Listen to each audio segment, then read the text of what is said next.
Forces, tonight at 8 p.m. Eastern on C-SPAN. Right now on C-SPAN 2, the life and times of Alexander Hamilton. We have 3 panels coming up looking at the founding father. First, Hamilton and money, and then Hamilton and liberty. Later, Hamilton and controversy. The life and times of Alexander Hamilton, right now on C-SPAN 2. The Warren Commission released its report on the Kennedy assassination 40 years ago. In September, the Assassination Archives and Research Center hosted a symposium on the Commission's findings. This panel looks at the lone assassin theory. This is about 2 hours, 10 minutes. Thank you. In the early days, there was no grassy knoll. I don't know what it was called back then in the early days, back in 64, 65, and 66. I don't think it had a name. It was just that area to the right front of the limousine, that area with grass and trees, the concrete structure that we learned to call a pergola, the pedestal from which Zapruder filmed, the railroad yard with Lee Bower's tower, the parking lot fronted by a wooden fence with overhanging shrubbery. Over time, this area became the focus of suspicion.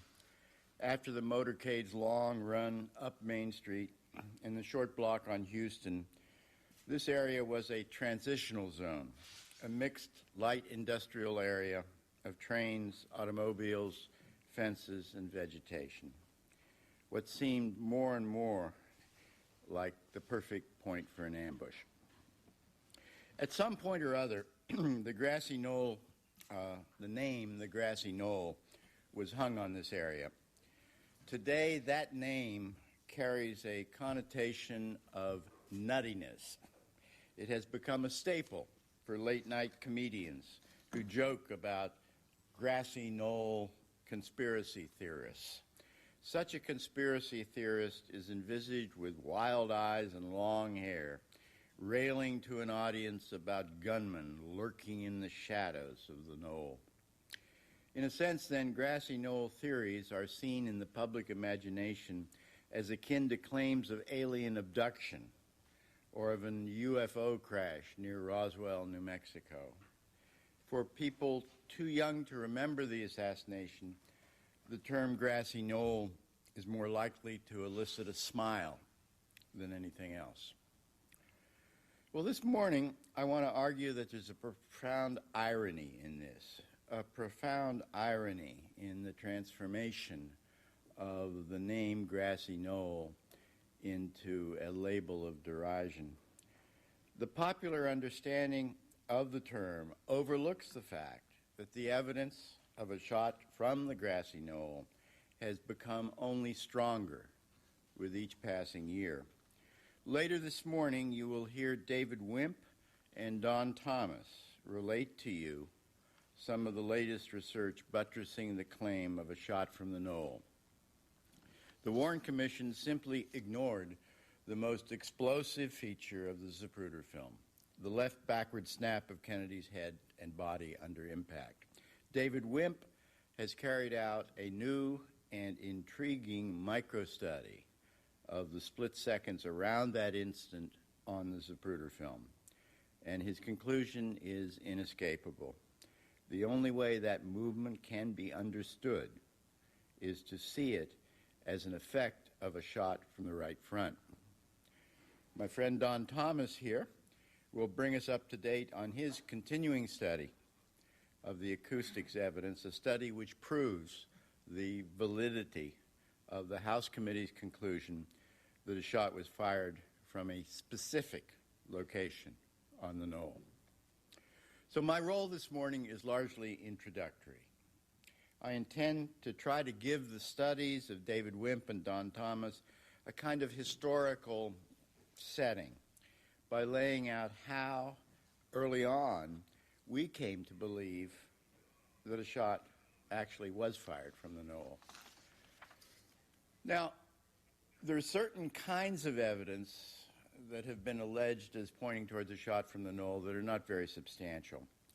In the seconds after the shooting, many people ran towards the knoll and then gathered in the parking lot behind the stockade fence. First slide, please.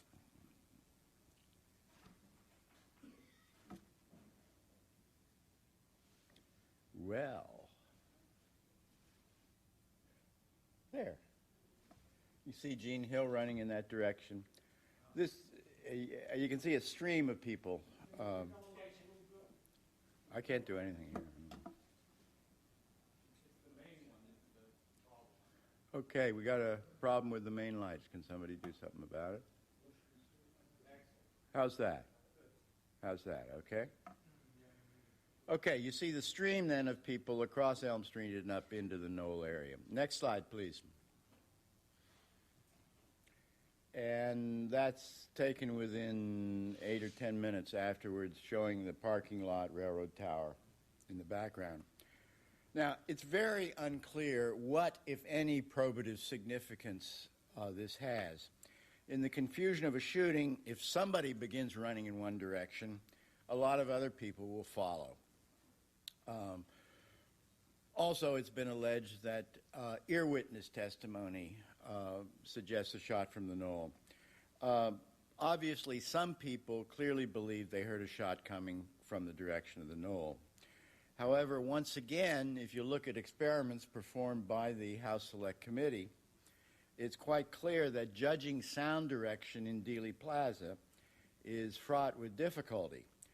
There are so many echo-reflecting surfaces of buildings in Dealey Plaza that any judgment concerning sound direction is necessarily unreliable. Now, that applies to human perceptions of the direction of the shots. The dispersion of impact debris is something else. That is the dispersion of impact debris from the headshot at 313. This is a physical effect and does not depend upon a witness's perception. Bobby Hargis and Billy Martin, next slide. This is the Alkins film. We're riding the two cycles that are obvious to the left rear of the motorcycle. If you take the time to review what they told the Warren Commission, it's quite striking now. It's not just that Hargis was hit with some brain debris on his helmet and windshield. Both officers were covered in blood and brain debris. Their motorcycles, from their fenders up over the windshields, their helmets and their uniforms. It's quite striking, the amount of material that went in their direction. Next slide. Hargis, of course, is well known. There is Hargis having just gotten off his cycle. Hargis later told the Warren Commission that he was hit such a blow with this impact debris that he immediately figured that the shot came from the opposite direction, to wit, the right front, to wit, the grassy knoll.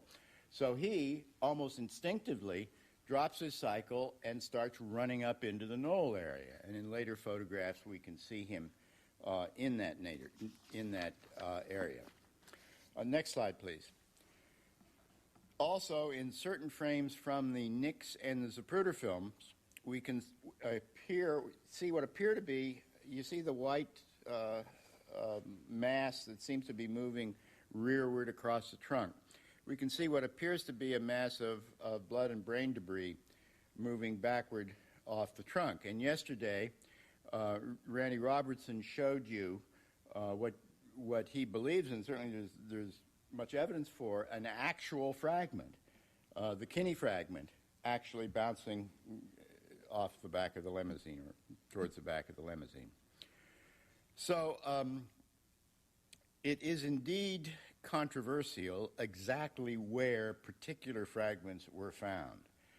But there seems no doubt that the Weitzman fragment was found to the left rear of the limousine. The actual location of other fragments is somewhat controversial. Now, all of this impact debris does not pinpoint a specific location on the knoll. Obviously, it simply indicates to some degree of a shot fired from that general direction. However, independent evidence from a whole variety of sources is not all over the place in the knoll. This is what's important. a lot of evidence, soft evidence, that is witness testimony, physical evidence found there, etc., points to a single location. And that's what I think is incredibly important. Other locations have been floated by various critics at various times, of course. At one point, David Lifton proposed a shooter in a tree on the knoll, and other critics endorsed a drain hole near the curb of Elm Street. Gary Mack and Jack White thought they saw in the Mormon photo a figure in a Dallas police uniform firing a weapon. But none of these other locations has stood up over the years. What is quite remarkable is the convergence of independent evidence around a single location on the knoll as the most likely location for a shooter. That location is on the stockade fence approximately 15 feet southwest of the corner of the fence. Next slide, please. Now, this is a view from Lee Bower's railroad tower, which overlooked the parking lot. This is a view towards, then, the stockade fence with overlying vegetation in that area. In the minutes prior to the assassination, Bowers saw a car circling the parking lot and noticed two men standing against the stockade fence in approximately this location. Now, Bowers used a strange term. He said that at the time of the shooting, where these two men were standing, he noticed what he called a commotion. Now, Bowers died a couple of years later, quite innocently in my opinion, and so we're left with no real understanding as to what Bowers meant by that odd term, commotion. It's a vague and ambiguous term, and we don't really know what he meant. All we do know is that whatever he meant by commotion, it happened there at the time of the shooting. Next slide, please. We do know what other witnesses saw at the time of the shooting in this general location. Skinny Holland was an old railroad supervisor, and he was there at the Triple Underpass at the time of the shooting. And if a railroad worker would come up and want to watch the motorcade from that location, Skinny Holland would approve them, and they'd be permitted to be on the overpass. At the time of the shooting, Skinny Holland and I think there are 4 other witnesses saw what Holland described as, quote, a puff of white smoke come out about 6 to 8 feet right out from under those trees there. Now, what's persuasive about this is that we have affidavits signed in the Sheriff's Department on the afternoon of the 22nd by these people. We have corroborating that 2 sheriff's deputies who indicated that they were told by railroad workers that they had seen smoke in that location. What's compelling about that is that these are a lot of people. They give their observations immediately, and the fact that on the scene, within seconds of the shooting, they told sheriff's deputies this. Now, next slide, please. Holland, this is Holland, a photo taken by me in '66, immediately, with his pals, started running in the direction of the stockade fence and knoll where they had seen this smoke. Next slide, please.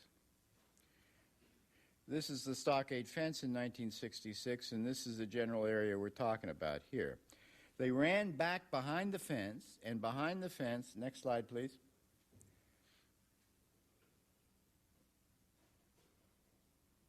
This is Holland standing behind the fence at that location. Next slide, please.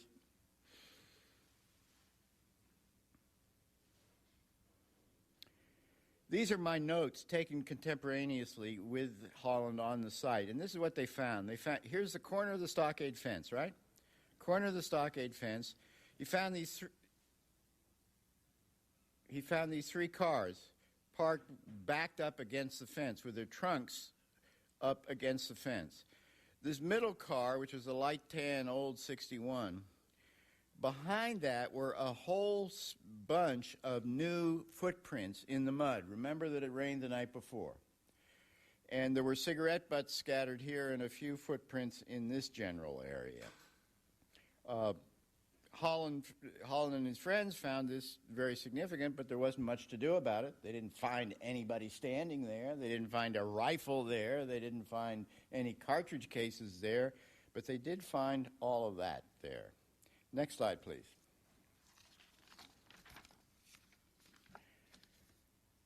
This, of course, is the famous Mormon photograph.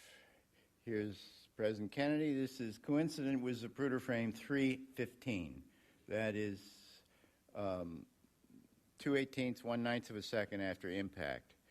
Here is the stockade fence. Here's the corner of the stockade fence. Zapruder's pedestal is over in approximately this location. Got it? Now, if we look about 15 feet down from the corner, down to about this location in the Mormon film, we'll see something which I think is very interesting.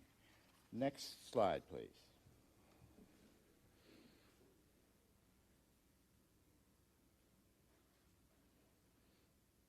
What's in? The focus is off.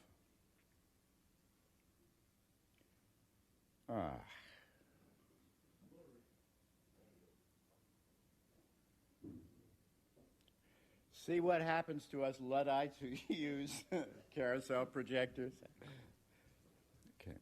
Now, notice what we're talking about here. Here's the top of the fence, the top of the stockade fence.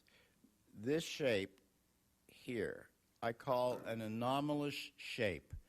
In scale, it's a proper size to be the human head from approximately the mouth or the nose up. Notice this vertical shape. Well, that turns out to be a fixed feature of the site. Next slide, please.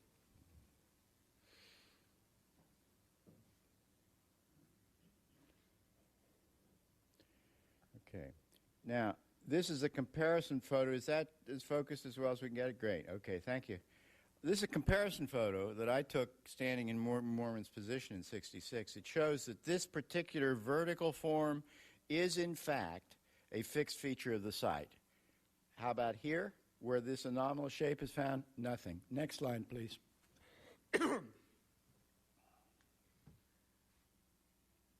Next. Jesus Christ. The vertical form in the background is the railroad tower in the background. That is, in fact, a fixed feature of the site. Next slide. Hey, can I ask, why can't we just do it from the... Can't you move closer to the...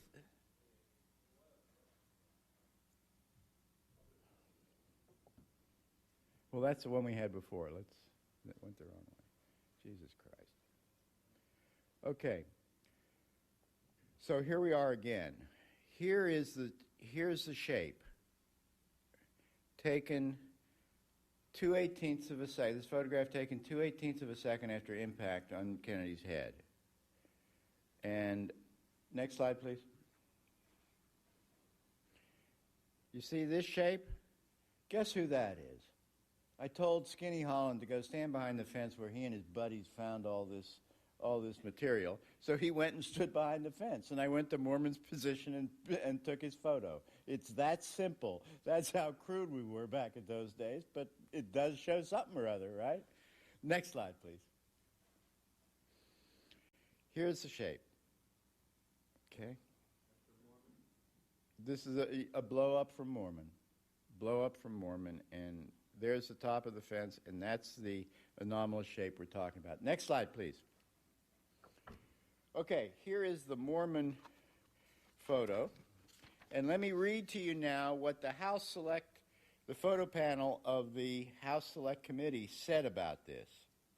Quote, "The panel did not carry out any enhancement work on the Mormon photo in the area of the stockade fence because this area was judged to be of even lesser quality than the retaining wall area, which had yielded negative results.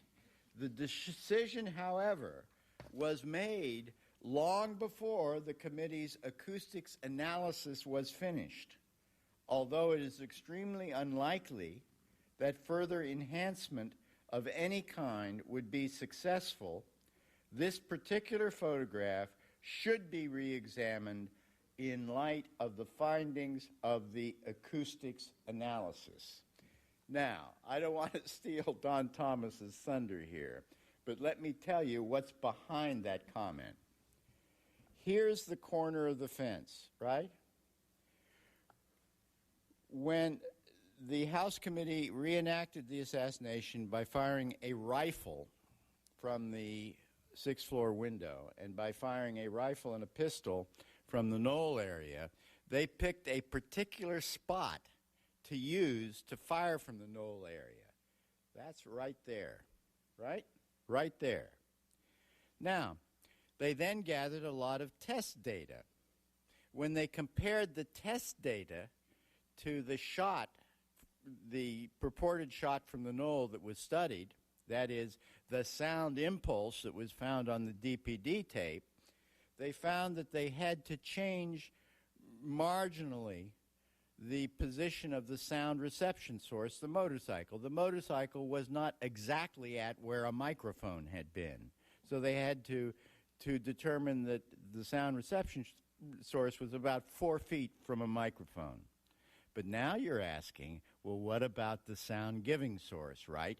To wit, the firing point. They determined that the firing point was not there, but there. That seems to me to be an extraordinarily powerful indication that this convergence of, quote, soft evidence, that is, what Bowers sees, what Holland and his friends see, plus what's evident in the Mormon photograph, is once again right on, spot on, corroborated by an obscure sound impulse which was studied 10 years after all, independently, 10 years after all of this was discovered. In short, then, there's a remarkable convergence of evidence concerning not just a shot from the knoll from some shadowy corner, but the exact location of a shot from the knoll. The evidence doesn't lead to various locations and to various battles over which location is correct. Rather, it leads to one single unambiguous location.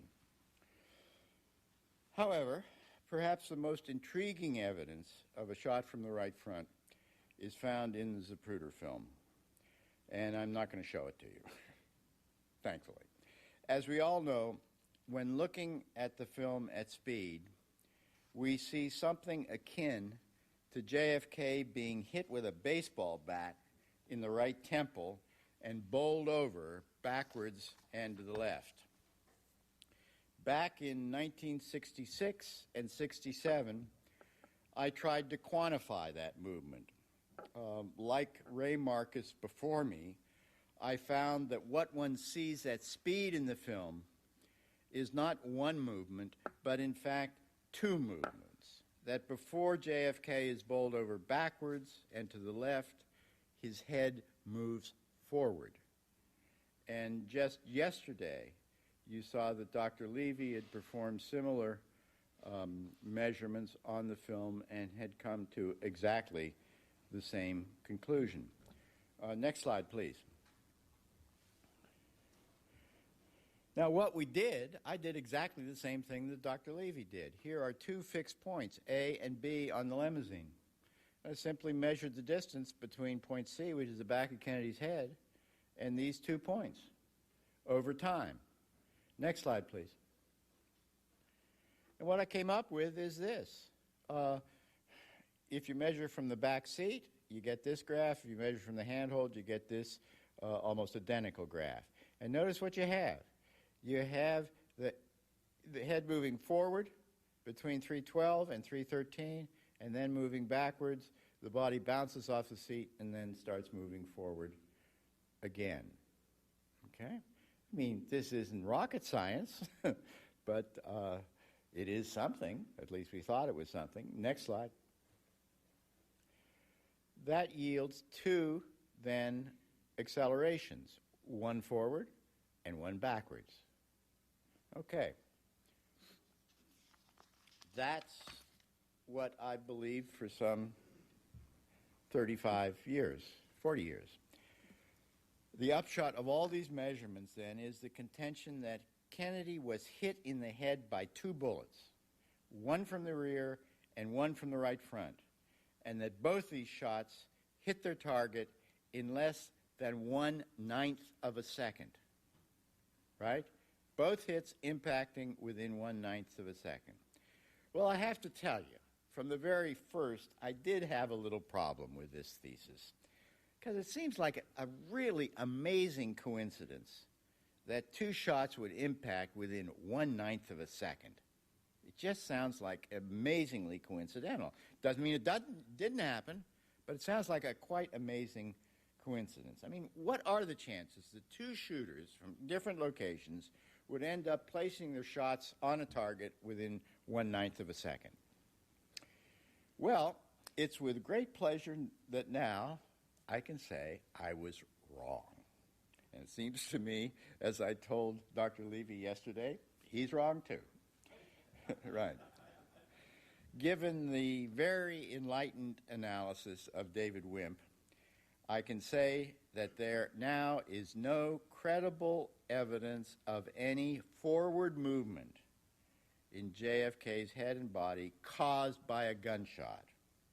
The double headshot between 312 and 314, I think, can now be assigned to the ash heap of discredited theories.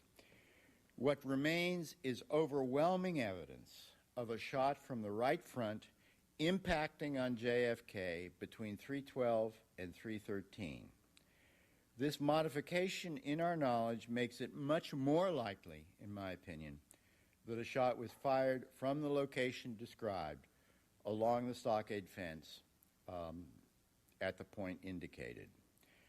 40 years after the event, scientific evidence is making clear what we could only guess at 35 years ago. The tipping point in this case, I believe, has always been the ability to show from the evidence that shots came from more than one direction. The fact that a shot was fired from the grassy knoll and hit JFK in the head is no longer a mere theory. With the very excellent work done by David Wimp and Don Thomas, our next two speakers, I think we can now speak of the grassy knoll shot as virtually a historical fact. So much for the jokes of late-night comedians. Now, David Wimp. Where are you, David Wimp, our hero? We've been asked to take a 5-minute break so his PowerPoint could be loaded. Great. Where's David? Is he here? I don't know. My assistant told me a few minutes ago we needed to take a 5-minute break so he could... So we can find David Wimp. Yes, right. Well, I'm a detective. Let me go after him.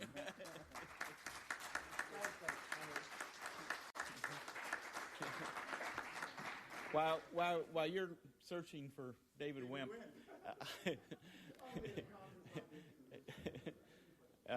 I'll make a couple of announcements just for people who may be viewing who don't know. This conference is sponsored by the Assassination Archives and Research Center, co-sponsored by the Cyril Wecht Institute of Law and Forensic Science at Duquesne University and the Committee for an Open Archives. The AARC is a small nonprofit organization located here in D.C., dedicated to obtaining, preserving, and disseminating information on political assassinations. We have a website, aarclibrary.org, which has the 26 volumes of the Warren Commission on it.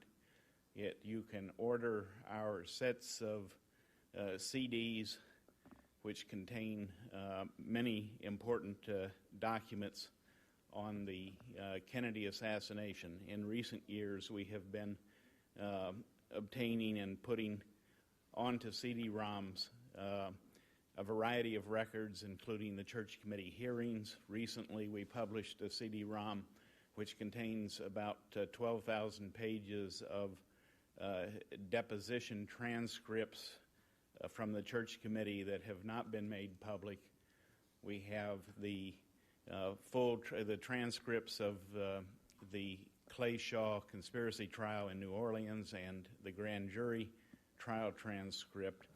And most importantly, we have a set of 8 CD-ROMs called the Russ Holmes Work Papers or Work File.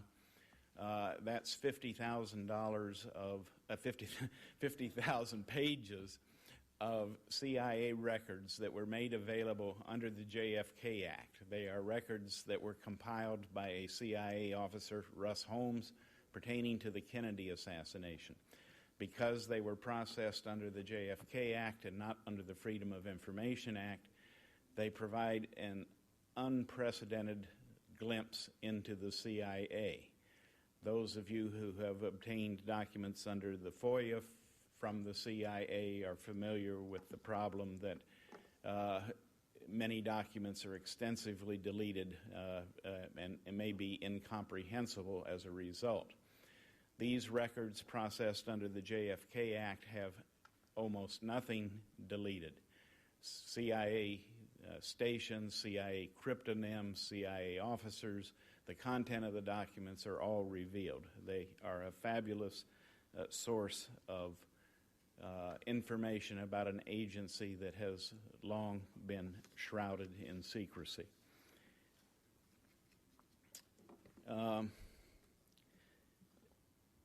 I think it's not a question that has come up here. Is the dinner tonight? We will have a dinner for those who are here who have paid the fee for that dinner. There is a movie to be shown after, a movie on the Warren Commission that is produced and directed by Mark Sobel. It has not yet been publicly released.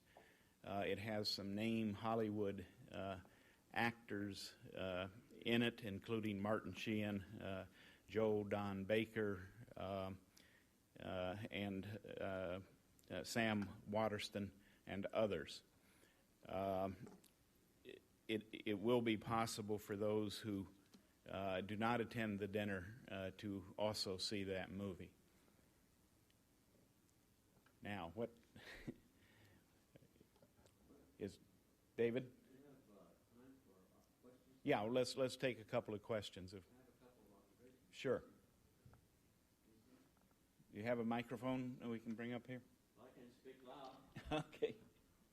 Well, as I've gone over the witness testimony, I've never found a first shot witness testimony to the stockade offense.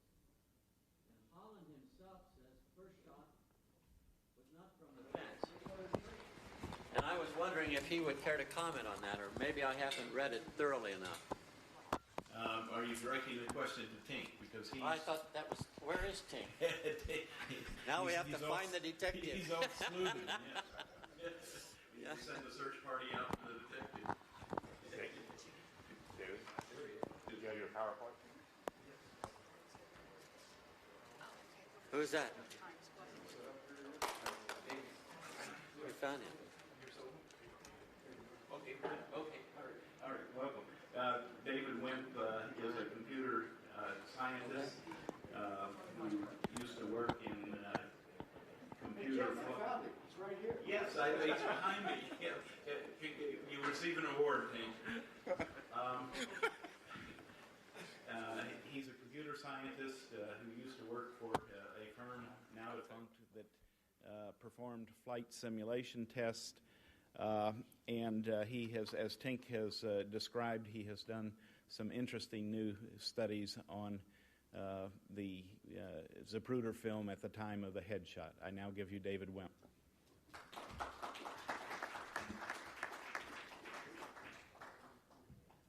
Going to take just a moment to get set up here.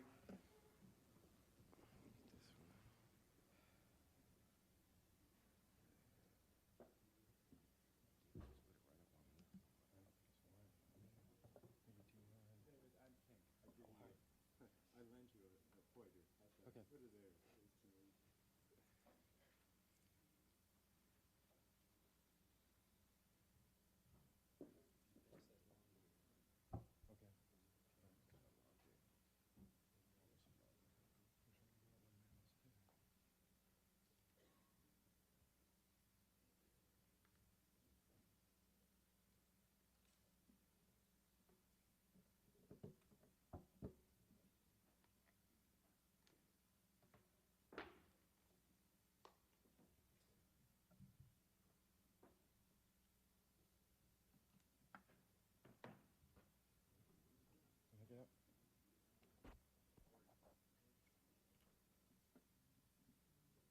Sorry.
Okay, I guess the first question answered by the last speaker. A lot of people observe this, and the question is, what makes it happen?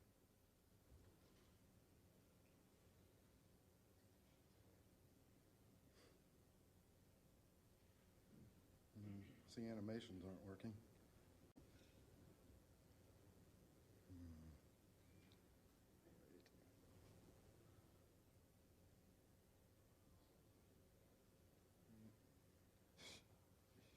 Let's try this again.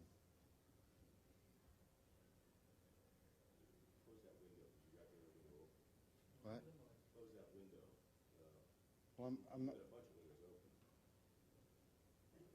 I don't know that I'm running this as I should.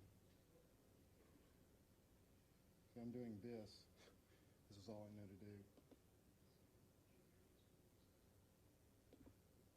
I don't know how to. It's not showing animations. Oh, now it is. Okay. So I've aligned the frames here from 310 to 317, and I believe you can make out that it appears his head goes forward right before it goes back. The way I've aligned this, I've aligned that bright spot on the roll bar that's most in front of JFK's head, the front of it, as you're looking at it, or on the right. I've just sort of centered it vertically That's not important, and for what we're doing, and it makes it easier to watch. I don't see where that is. What's that? You aligned it with the roll bar. No, with the, see that, the second spot from the bottom, the second bright spot. Oh, just directly, huh? Okay, there we go. Right there.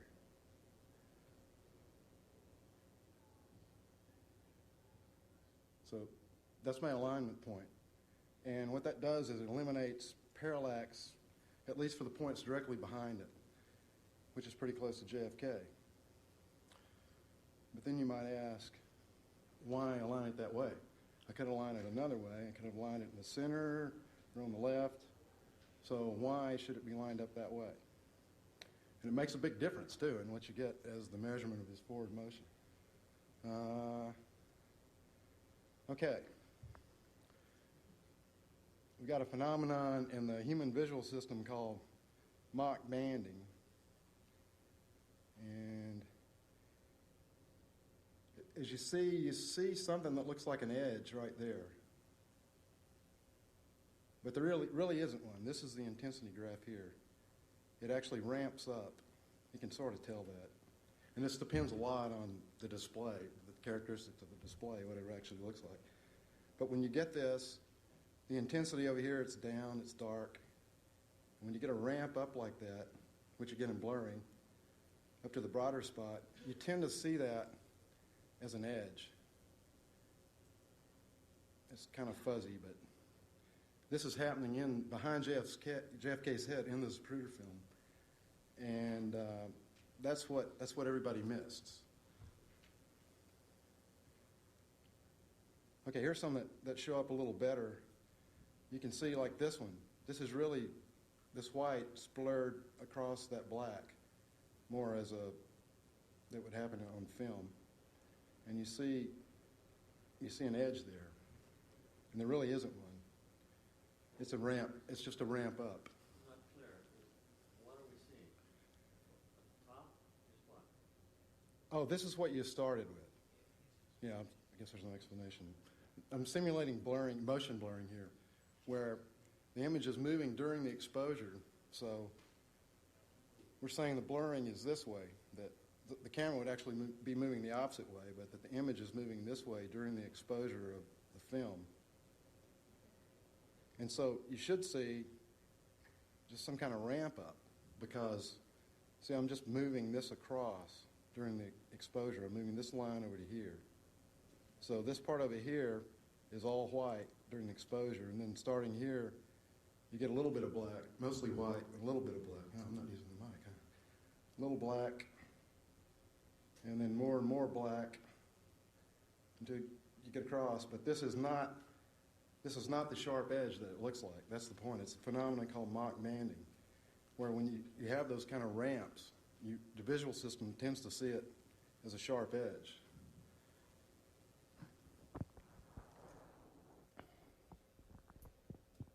The others are just showing that the effect is stronger if you have higher contrast in the two areas. I've lowered the contrast, and you see it gets to be less and less of an edge. And over here, it looks more like what it really is, which is just a smooth change, continuous change.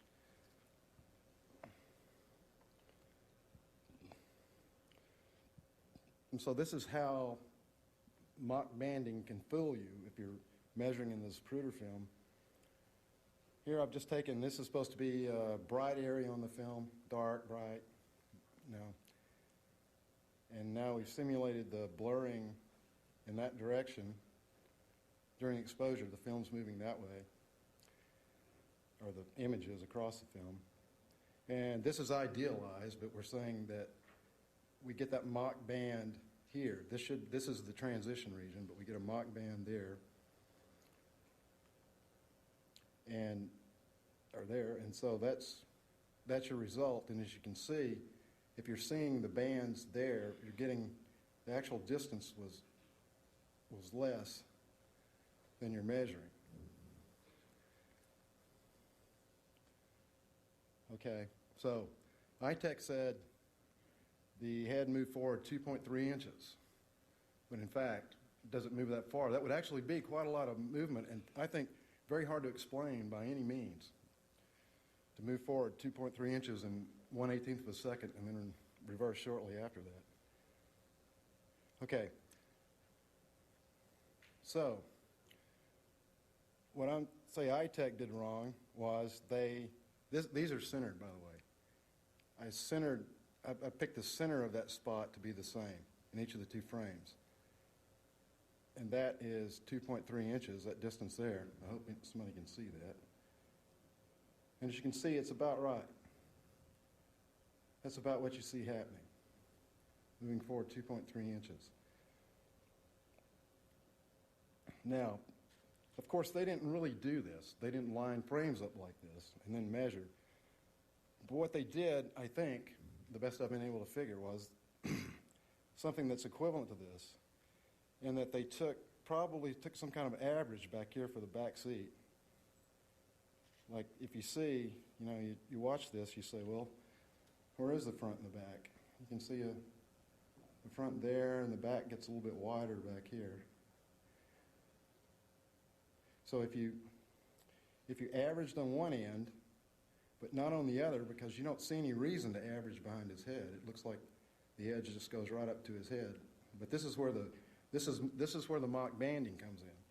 That there's really not a sharp edge. It is a ramp up, and it's just your visual system. And you can find real easily if you've got software that lets you put your cursor on a point and it tells you the color value there. You can just start at the back of his head and move backwards and see that it does decrease in intensity smoothly behind his head. So there's a blur there. You just don't see it. It's blurring, and if you think about it, there's no reason why the film should be blurring everywhere but one place. Excuse me? Oh, I thought I heard a question.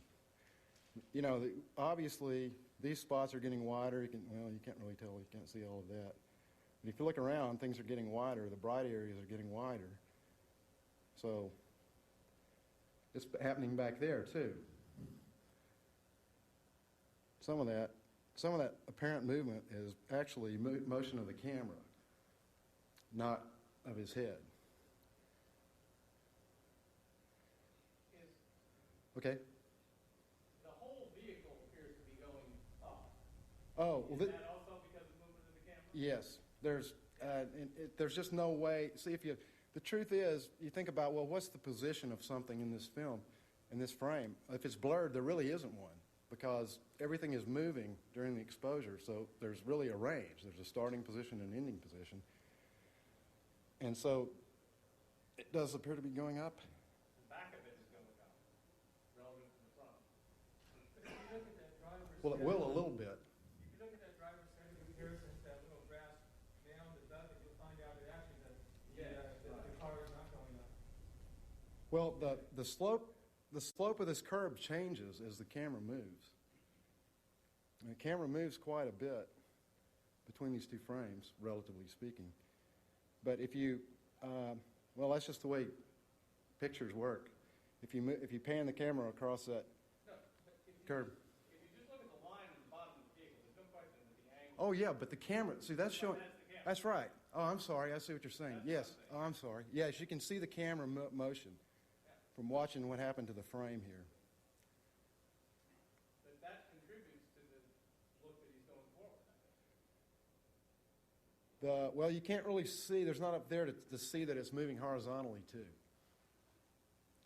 As a matter of fact, some of the slope changes. There's a little bit of rotation change, but yes. Is Conway's head also moving forward, and is it doing so for the same reason? Well, I will be getting to that very issue. Yes. And if you see, if you notice, if I had a way to get back without starting over, you could see that everybody's head appears to be moving forward now more than it did in the other alignment. And of course, the frame's been slid farther forward for 313 because I was aligning it at the right edge before, and now they're centered. So yes, the whole frame is slid over in this alignment a bit. But yeah, everybody's head goes forward. Excuse me? But doesn't John Kennedy's Oh, yes. There's something right there that we can't really identify. A lot of spray, and that's definitely over his head. But yes, his head does move relative to hers, and that is something you can do, is measure the relative motions. Both the men's heads move relative to the women's. Yes, they do. And if you really want to pick the guy that's the best bellwether, it's Kellerman here, but you can't really see it until the next frame. The back of his head's pretty murky. So this would be the same as if you took an average of, say, the spot. You weren't measuring a single point, you were measuring the front and back and taking an average, which would be equivalent to doing the same with another reference like the back seat. So that way you would get something like 2.3 inches of forward motion. And I believe that's how they got it. Excuse me? A simple question. Okay. It's there with me. His head is moving 2.3 inches. Nobody else's head is moving 2 points. In fact, Well, I think you can conclude that Connolly, Lady Bird, Connolly's wife, Nellie Connolly, is not moving at all. If you look, if you compare it to any fixed structure on the car, it's Connolly's head that might be. Connolly's head is not moving. It's Nellie Connolly whose head is moving back, and you can look at any fixed structure on the car, and you can see that. So the only head that's moving forward is Kennedy. Well, I got some frames coming up here that will show, and you got to also notice these people aren't all sitting the same, and they aren't all braced the same. So that might be one reason, if the motion is something other than getting shot, why they aren't all moving the same. Well, all right. And I just aligned it by the left. Looks like that one's not going to run. Well, anyway, if you align it on the left edges, he moves even more. That was all I was going to show. Okay. Now here I've aligned the right edge instead of the center. Looks like Jackie's moving backwards. Well,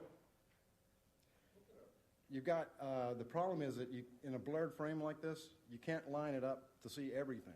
Well, you can still see Yeah. that hat that she wore. It's moving backwards. Look at the forward edge. Now look at the cap right there. Freeze it. Right. Yeah, this edge Can moves you freeze forward. the frame? No, I can't. If you freeze it, when you freeze it, you're going to see her head, the pillbox hat she has on, and then when you take the explosion, she goes backward. Well, no, the back edge does. See, I've got it on the front edge. Look, the front edge doesn't move. Oh, no, you can see her. The back edge does. No, it appears to move because of the blurring. See, look, the back edge here is moving too. The back edge of that bright Look spot. at the inside handle. The inside handle. If you freeze it, you see the silver inside handle. Just looking at it, now watch where it moves. It goes backwards. The back of her head does. No, the handle. The handle. The handle? Watch it. Yeah, look, everything does. It's blurring. Everything's getting wider, so if you line one edge, the other edge can't be aligned. How the hell can they be going forward? She going backwards? Well, she isn't going backwards. If you measure from the right edges of things, she doesn't go backwards. Excuse me. Yes? It also looks to me as if Jackie's right hand might be on his back, and I can see her elbow move, and it almost looks as if Well- she might be pushing him forward. Well, her elbow is actually moving. And if you watch the sequence, you can see that her arm is moving during this time, although I think she may collide with him just after this.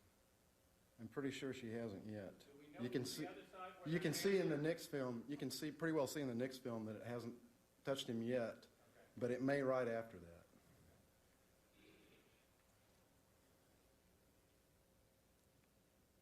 So if you line them this way, you get about an inch. Looks like a little bit more in this alignment. But that's an inch right there. So the question for which is right is, it depends on what you're looking at, what you want to see. And the trick is that if you're looking at something that has, say, bright on the left and dark on the right, as that edge behind his head did, then you need to measure from something that has the same characteristics. It's got the light and dark parts on the same sides. If you don't, you get camera motion included in your measurement. You want the blurring all to be going the same. Basically, you want the blurring to be all going the same way. And for the parts that you're trying to measure. Okay. Actually, now we have a chance to 2 films to measure the limo motion in, and Zapruder film would probably be better, except that there's gaps in it, and you can't. There's parts where there's absolutely no background references, and so you just get segments of motion. You have gaps in your measurements.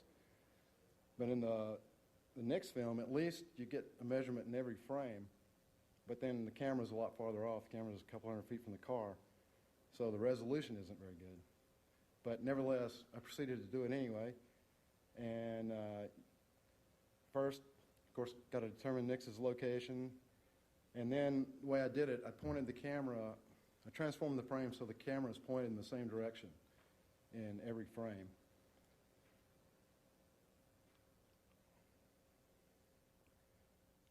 And I first did it from the background, just from objects in the frames, which I knew the locations of. But then once you've got the frames nearly aligned, you can use the frames themselves to further align it, because they have common points in them that you may not know the location of, but you just need to know their direction, and you can determine that once you have the camera pointing correctly. And so then for each measurement of the limo, I just made a 3D vector, and I have a plane representing the limo's path. It's an idealized plane. It probably isn't traveling in exactly a straight line. And then so I projected the vectors onto the plane, and that gives me a path, or at least that point on the limo, along the plane. And I've actually, well, I can see the aspect ratio is off here, but as a byproduct, you get a stabilized Nix sequence. That's not supposed to be so high. So you can see it's pretty stable. So, and this actually reflects the directions that I had the camera pointed for in the measurements, in the final result. So here's where I have Nix. Well, you can just barely see it. That's the path of the car during that sequence. And this would be his approximate view at some point. Yeah, that's just another shot of the model. That would be Nix's view of the model I was using. Okay, so here are the measurements. And as you can see, they're pretty noisy. This could be improved some, I'm not sure, but there's not a lot of resolution in those frames. The car's a long way off, it's not moving, and this stuff in here is a pixel difference between these points and these points. That's why it's bouncing up and down. Most of it is just quantization error. You only have about 12 pixels difference between each frame. So anyway, you smooth it so you can look at it. Now, I doubt this is real. This is probably more of that pixelation stuff. But you see, it looks generally like the limo. Yeah, the limo's slowing down. This starts at about 292, roughly, as a Zapruder equivalent. The limo does seem generally to slow down. The headshot occurs right in here somewhere. 21 is the headshot. And then at some point it seems to maybe to level out.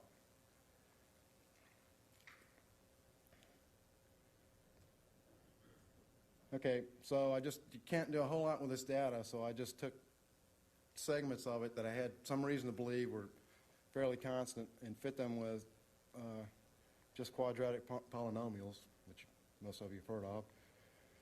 About the simplest fit you can get other than just a line. And then I put them together. I actually did 3 different fits. Fit 1 through 20, this would be up nearly to the headshot, and it's showing a constant deceleration here, but that's just because that's all a quadratic can do. This is the best it can show you. This would be the velocity, and it has it coming in at like about 9.6 miles per hour, and then it slowed down to, at least in this fit, a little below 8 miles an hour at the time of the headshot. And then I took the range, this range would be about 7 frames after the headshot, and the scale isn't the same. That might have looked steeper than the last line, but it's about the same. I'll put them together here in a minute. So it shows it decelerating even more after the headshot. And then this would be approximately Zapruder 320 through 331. And now the limo's accelerating. But it's not accelerating very fast. And this slope here is about 0.035 Gs. And the reason I find this very interesting is I got a very similar result in the Zapruder film. And a limo coasting without any throttle or brake or any resistance or friction would coast down the hill at 0.055 Gs. So that's something like you would expect, at least I would expect, that limo to be coasting, just with no gas, no brake. He's just coasting down the hill. And it's been suggested that the limo slowed down because the driver let off the gas. And my own experience with automatics, if you're on a 3-degree slope and you're going 12 miles an hour, I've tried this with a few cars, and you give it no brake and no throttle, you're going to gradually accelerate. An automatic is not going to abruptly slow down, at least in drive, if you let off the gas under those conditions. So I believe that at this point, in this stretch here, the limo is in fact just coasting, and that it must have been braking that slowed the limo down. Okay, well here I put the 3 segments together, and somehow they matched up here, but not quite here, but that's just the uncertainty of the data. But generally we get a downslope, a decreasing velocity up into somewhere in this range. This scale is seconds now. But somewhere it reverses and starts accelerating again.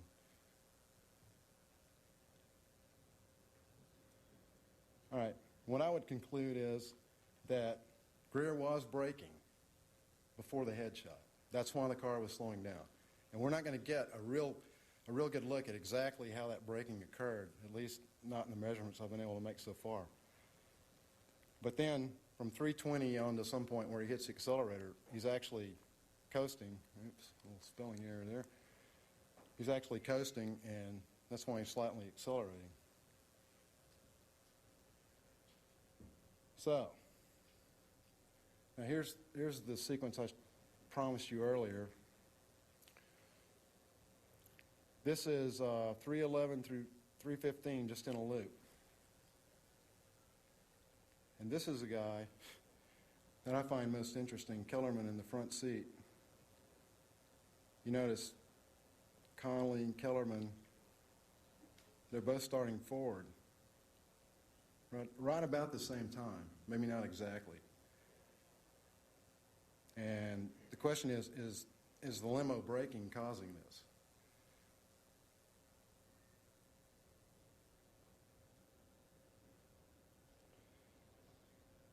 I think probably so, but they're not all moving. If you look real closely, you can't pick up their forward movement at the same time. But you have to remember that the effect of limo braking, the force that actually acts on you is wherever you're in contact with a limo. And the force has to be transmitted through your body up to your head, because it's actually acting. If you're sitting down, it's acting on your posterior. It's like somebody grabs you by the seat and is pulling you back. So there may be more lag time, depending on how tense the back is, perhaps other factors. Connolly is actually lying sideways, and he's more or less rolling forward. And Kellerman was actually just straightening up right before this happened. So he may, in fact, be accelerating forward but he's still moving backwards. You know, he doesn't just instantly reverse direction. He just starts, his backward motion starts to slow down. There's not enough here to see that. As a matter of fact, let's see if I can get back and, oops, guess not.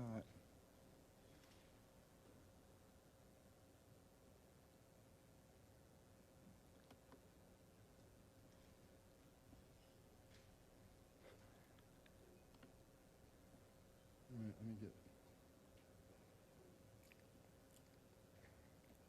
I guess there wasn't enough in this one either. I had to cut some of these down because they weren't playing right. I guess I didn't get 308. If you go back a couple of more frames, you can see that Kellerman was actually leaned forward just before this, and it just straightened out, just about gotten vertical again. And then went forward after that? Yes. He was actually leaned way forward. His head was probably in there somewhere. I'm not sure if he was leaned over to talk on the microphone.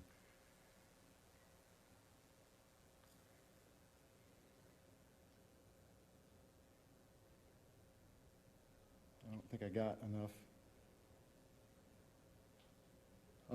Yeah, I couldn't get a large enough animation to work in here to really see what's happening with his arm. But if you've ever noticed, JFK's arm also moves up right after the shot. It moves up and down in about half a second. And I believe that by the principle of equivalence in physics, if something is accelerating, then it's just as if there were gravity acting on it. If you're in a spaceship out in deep space where there's no gravity, accelerating at 32 feet per second, which is the acceleration due to gravity, you can't tell if it's closed. You can't tell if you're in a spaceship out in space accelerating or on Earth sitting still. And so if JFK is accelerating to his left, that would have the same effect as if he were hanging on his side and his arm was acting as a pendulum. Unfortunately, I couldn't get those animations to work that show that. We can see.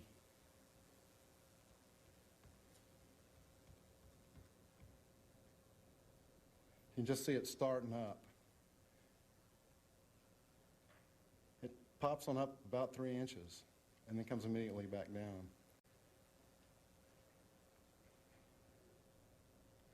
You know what? I could just kill this and run it directly, yeah.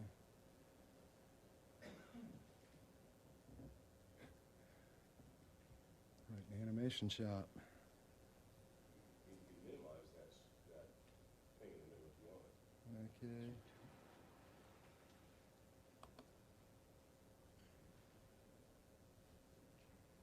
It's not gonna be easy.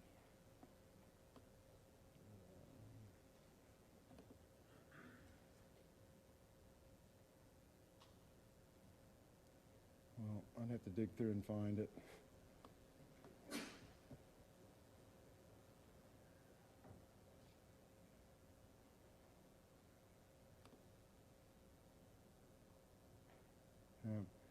I don't think I can find it up here.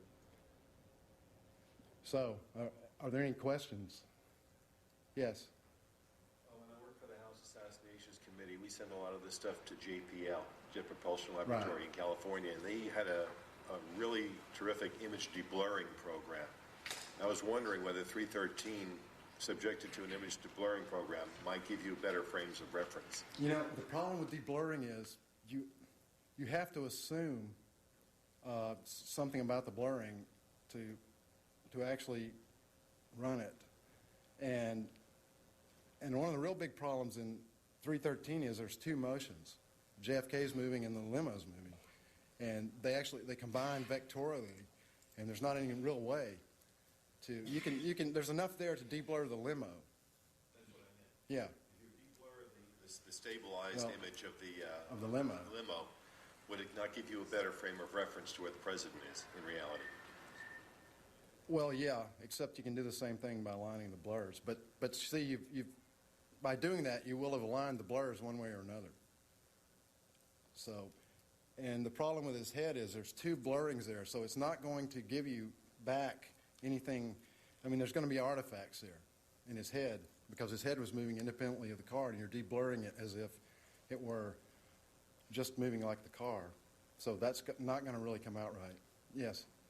The mix analysis that you did for the velocity of the car obviously is not very precise, but it shows a relatively constant rate of deceleration. And Well, this forward motion is in one particular spot. I'm wondering how you...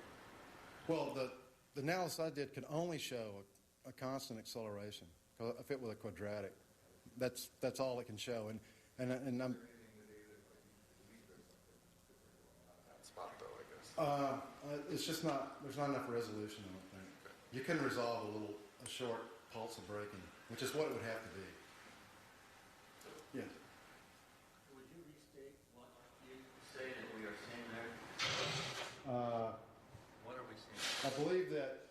I believe that Greer was on the brake and that either he clipped it at the end. And the question is, why would he brake as well? Would he be intentionally braking there, or was it all an accident?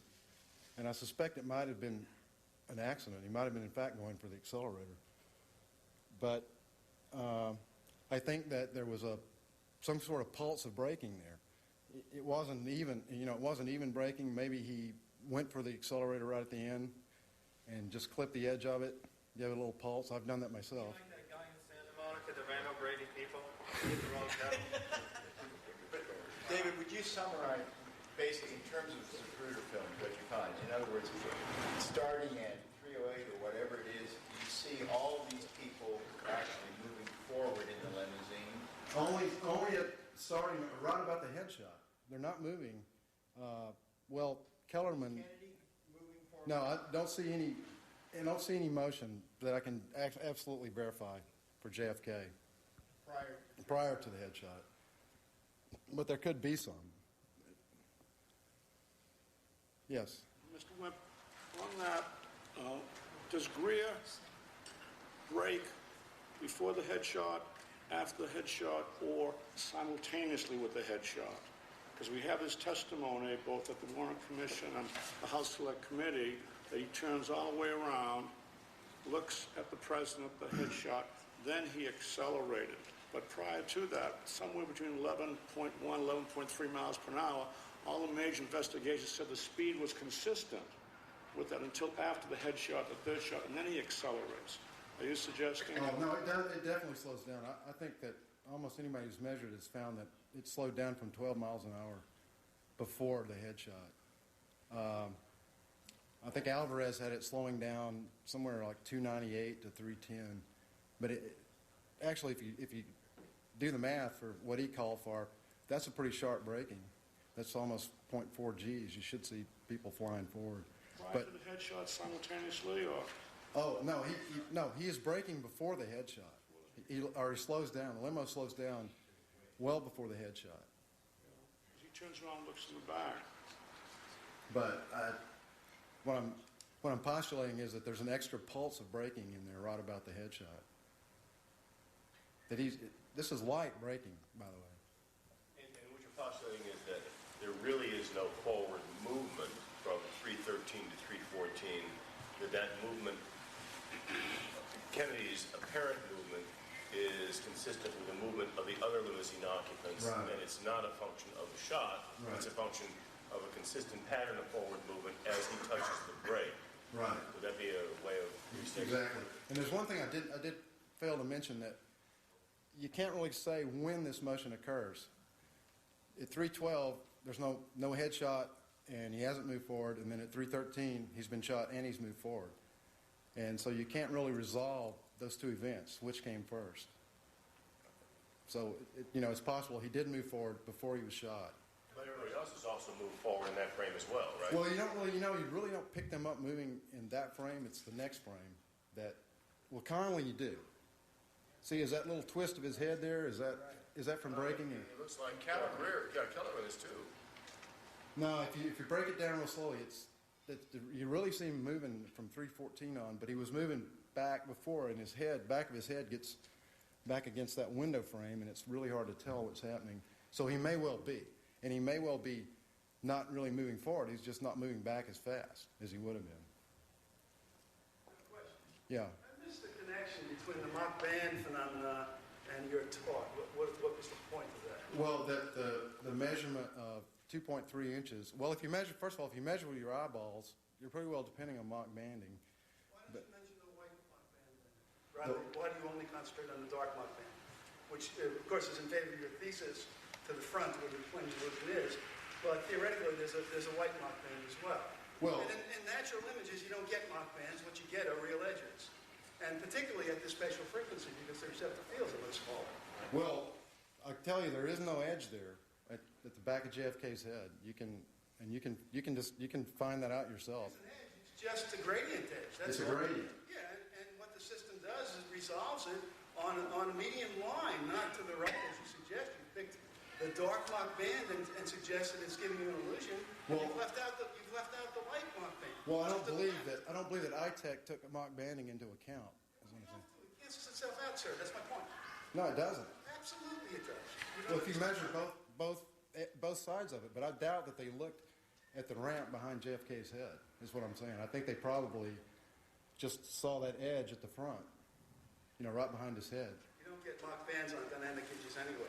You don't get them at the spatial frequency. Well, I mean, they're key to the size of the receptive fields of the visual system. You can't get them under these circumstances. Well, maybe it's not really mock banding, but there is an illusion of an edge there where there's really a ramp. Visually, an edge is defined as a ramp. It's either steep or not. And therefore, if it's a slow ramp, then it's a blurry edge. If it's a sharp ramp, then it's a sharp edge. And so your language is off. It doesn't make any sense. It's a blurry ramp. Yes, it is a blurry ramp. Blurry edge, which is a ramp. Right. Okay, well, whether or not it has to do with mock banding, I believe the problem is that they did some kind of averaging on one end and not on the other. At least you get the same results. Yeah. David, do you think it's possible that JFK may be reacting to the braking more than perhaps anyone else in the car other than Kellerman because of the back brace? Do you think that could be an issue in understanding the movements here? I hadn't thought about that, but yeah, if his back was more rigid, it could be. I suppose. I don't know. I don't think through the physics of that.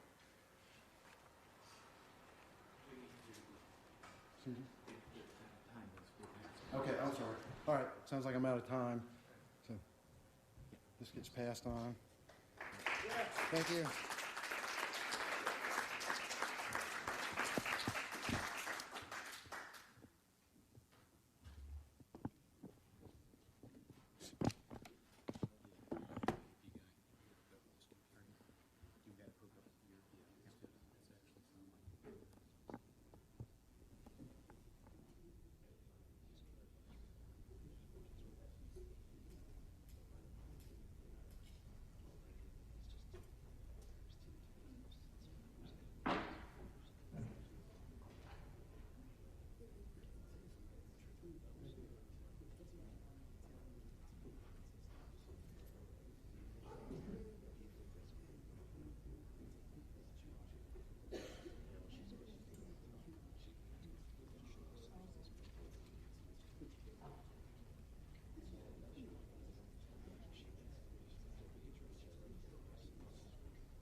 Almost 3.5 years ago,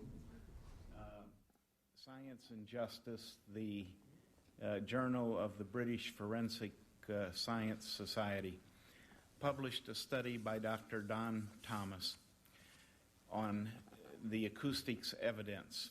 Dr. Thomas reviewed the work of the two panels of the House Select Committee that were the basis for the House Committee's stunning repudiation of the Warren Report and its finding that there was a high degree of probability that Kennedy had been murdered by a conspiracy. At the end of its work, the House Select Committee turned that lead on the acoustics evidence over the Department of Justice, which farmed it out to the National Academy of Sciences. A panel headed by Dr. Norman Ramsey of Harvard University then issued a report dismissing the work of the House panels. 3.5 years ago, Dr. Thomas issued his report finding fault with both of the prior reports, but substantiating the claim of the House Select Committee that there was a fourth shot from the grassy knoll with even higher degree of probability than that the committee had assigned to it. Despite this stunning revelation, to my knowledge, neither the Department of Justice nor Congress has taken an interest in this. Perhaps we can someday force them to do so. Dr. Thomas will now explain the basis for his conclusions.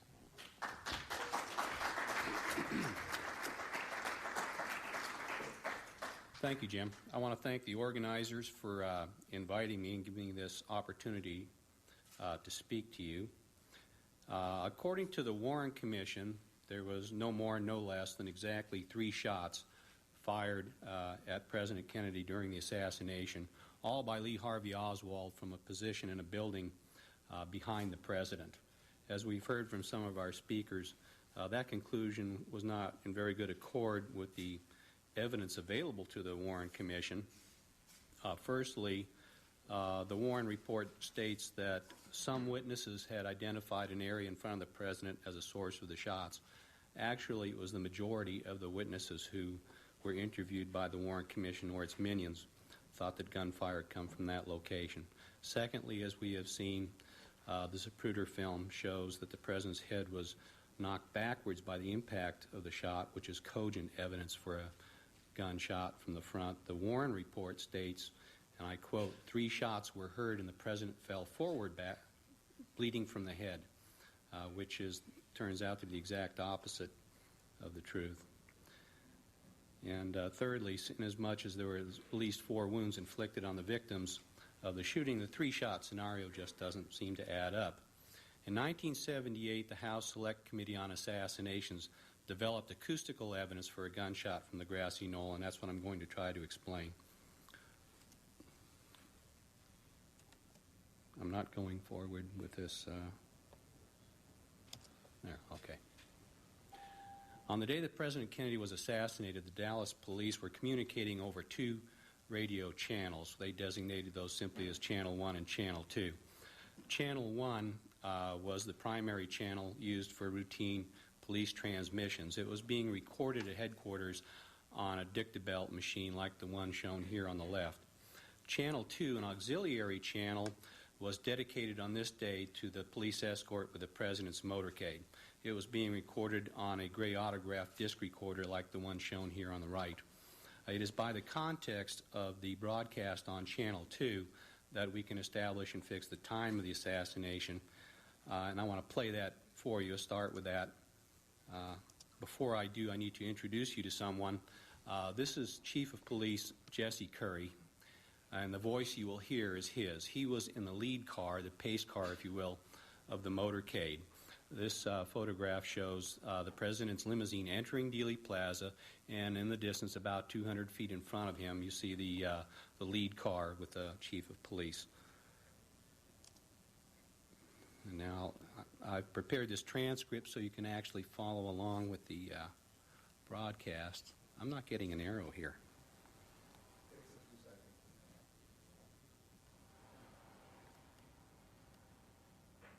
Oop. There we go. Some little spastic here. So how do you Rex. What, enter? I am.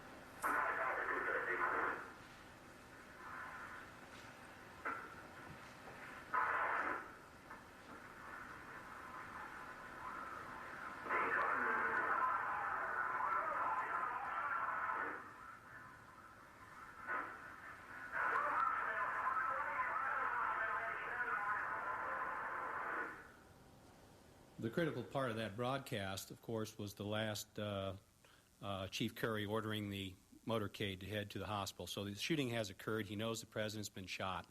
Just 10 seconds before that broadcast, you heard the dispatcher, as a regular part of protocol, announce the time as 12:30. He also announced the time 12:31, 12:32, etc. So that establishes the time at approximately 12:30 by the dispatcher's clock. And just 10 seconds before the dispatcher announced 12:30, Curry had announced that he was at the Triple Underpass. If you're not familiar with Dealey Plaza, I can't imagine somebody's here is not. The Triple Underpass is that railroad bridge to the left and the three roads that go underneath it. This is the pointer.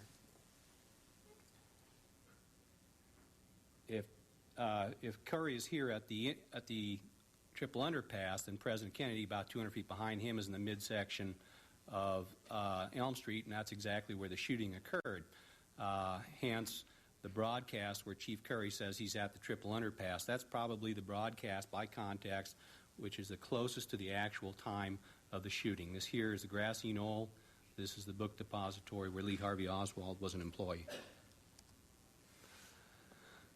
At a most unusual event over on Channel 1, and a fortuitous event as it turns out, happened for 5.5 minutes beginning around 12:28 until around 12:34, again by the dispatcher's time notations.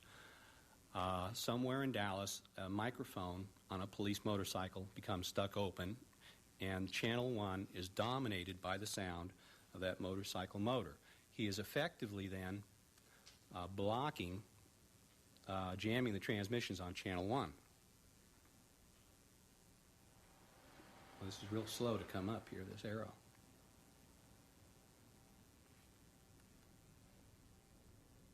There you go.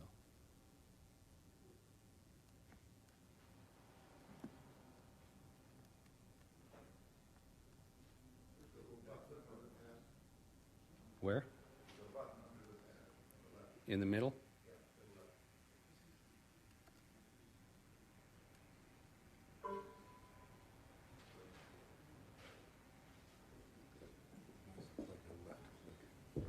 Yeah. Oh, that pad. That has it. Gotcha.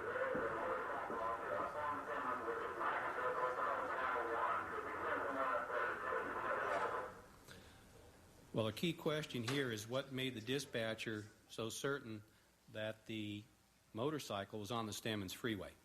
Now, the most likely piece of evidence was the fact that 1 minute earlier you can hear sirens in the background behind that motorcycle motor noise. The one emergency that was going on was the president's motorcade on its way to Parkland Hospital on the Stemmons Freeway. So the dispatcher had made the inference that it must be one of the motorcycles with the motorcade. There were 18 motorcycles assigned to the president's motorcade. If so, then there's a chance that that motorcycle was in Dealey Plaza, and if so, it might have captured the sounds of the gunshots on its microphone and recorded it at headquarters. And if so, then we would have direct evidence relative to the problem of exactly how many shots were fired during the Kennedy assassination. So in 1978, the House Select Committee on Assassinations arranged for an expert analysis of the Dallas police tapes. They chose a firm, actually, they went to the Acoustical Society of America, who recommended to them a firm of Bolt, Beranek, and Newman of Cambridge, Massachusetts. They had done the Kent State shooting tapes back in the mid-'70s. In that case, National Guard soldiers had fired at some rowdy students. Later, the National Guard would claim that they were returning fire, that they had been fired at first. So BBN analyzed, there was a video and an audio tape. They analyzed the sounds, used triangulation to identify the origin of the sounds, the first 3 gunshot sounds, and found not only the soldiers that fired the first 3 shots, but were able to identify the precise 3 soldiers who had fired the shots. And subsequently, from the films, that the FBI were able to identify these individuals and interviewed them, and all 3 admitted that they had, in fact, discharged their weapons. So the same experts were asked to apply the same technology to the police tapes. I just want to give you a very brief primer on what it is that the acoustical experts were looking for. Sound is a change in air pressure, and it is caused when something causes air to become compressed, the molecules closer together, and as a consequence, you also have rarefaction of the molecules, so that a sound wave is a lot like an ocean wave. It has a crest and a trough. And you can actually see that in this shadow graph of a bullet making a sound wave in a smoke chamber, so that the air becomes compressed here, and you can actually see the compression of the air. That's your sound wave, that's your crest, and right behind it you see the white, the lighter color, that's your trough of the sound, because the air molecule has been compressed into that wave. And when that strikes your ear, that's the sound that you hear. Now, some folks might think that the sound that a rifle makes is caused by the detonation of the cartridge of the powder, but actually it's the bullet that makes the noise. When the bullet travels from the chamber to the muzzle, it forces that column of air in the barrel to collide violently with the air in front of the muzzle, and that's what generates the sound. That's called a muzzle blast. Now, the characteristics of a gunshot, it doesn't have a characteristic frequency because it's a single impulse. The characteristics of a gunshot is that it's very, very loud, very, very brief. The problem with loudness is that it's a factor both of the intrinsic energy that goes into making the sound, but also the distance, which is to say that a gunshot's very loud if you're standing near the man with the gun, but if you're a half a mile away, then it's not very loud. Conversely, if I clap my hands right next to your ear, well, that's a sudden loud noise. And the problem then is if you find a sudden loud noise on a recording, is that because it was an intrinsically loud noise, or is it simply something that happened to be close to the microphone? Well, the answer to that is that a clap of my hands is not going to resonate off of a building 300 feet away and come back as a loud echo. But an intrinsically loud sound like a gunshot will. Now, an echo is a reflection, and you know that it's a mirror image. So it's just like if you're in the canyon and you're shouting, hello, hello, you can hear the same word. Not only the word can you make out, your voice can be distinguished from somebody else's voice because the timbre, everything is reflected. It's a mirror image.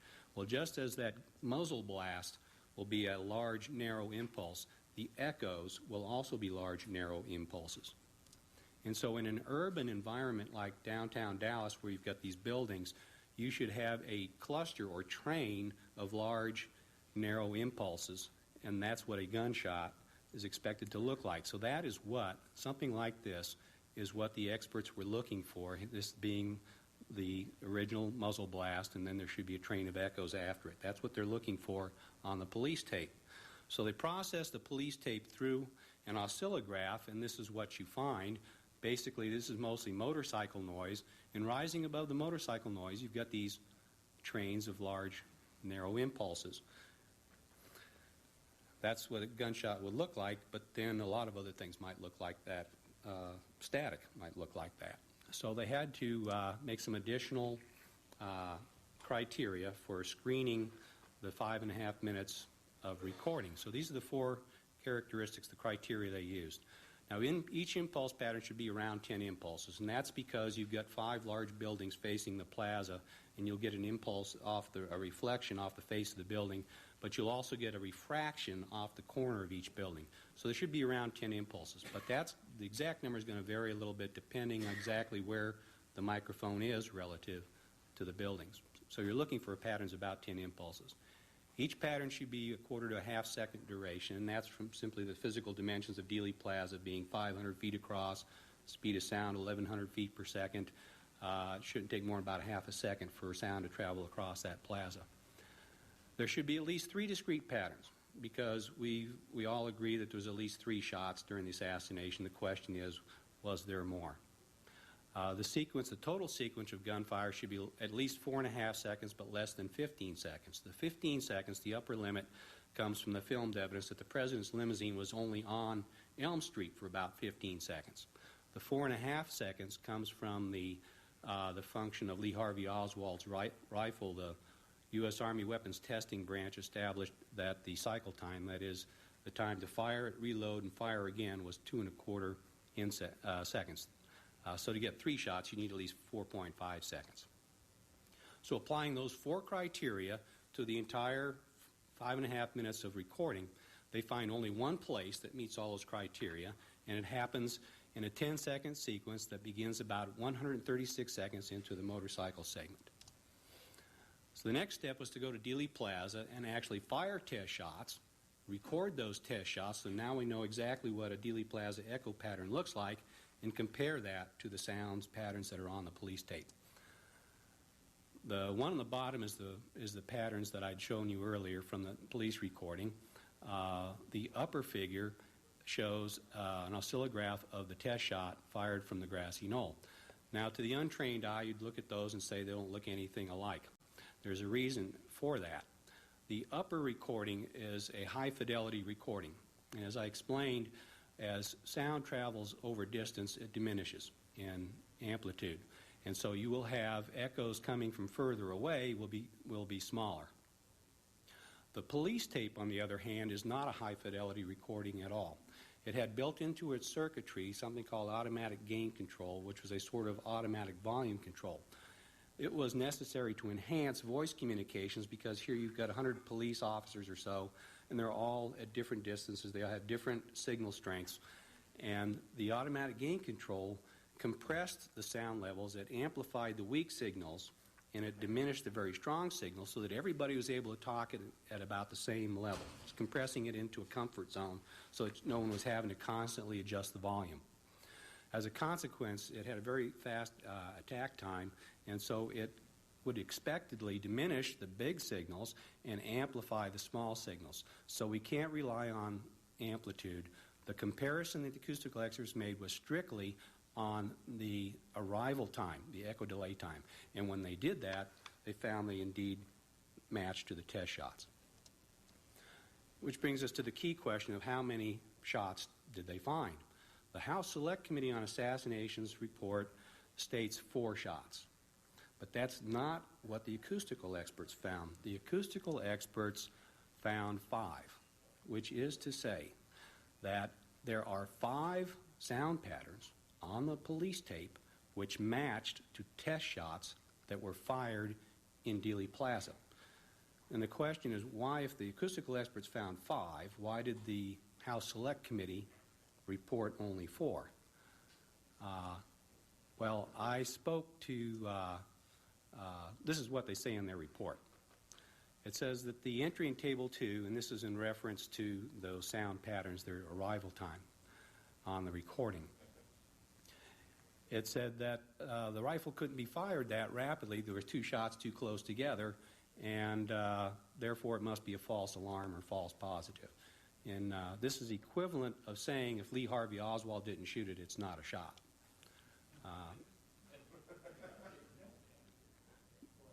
So the fact is that they did find 5 patterns that matched to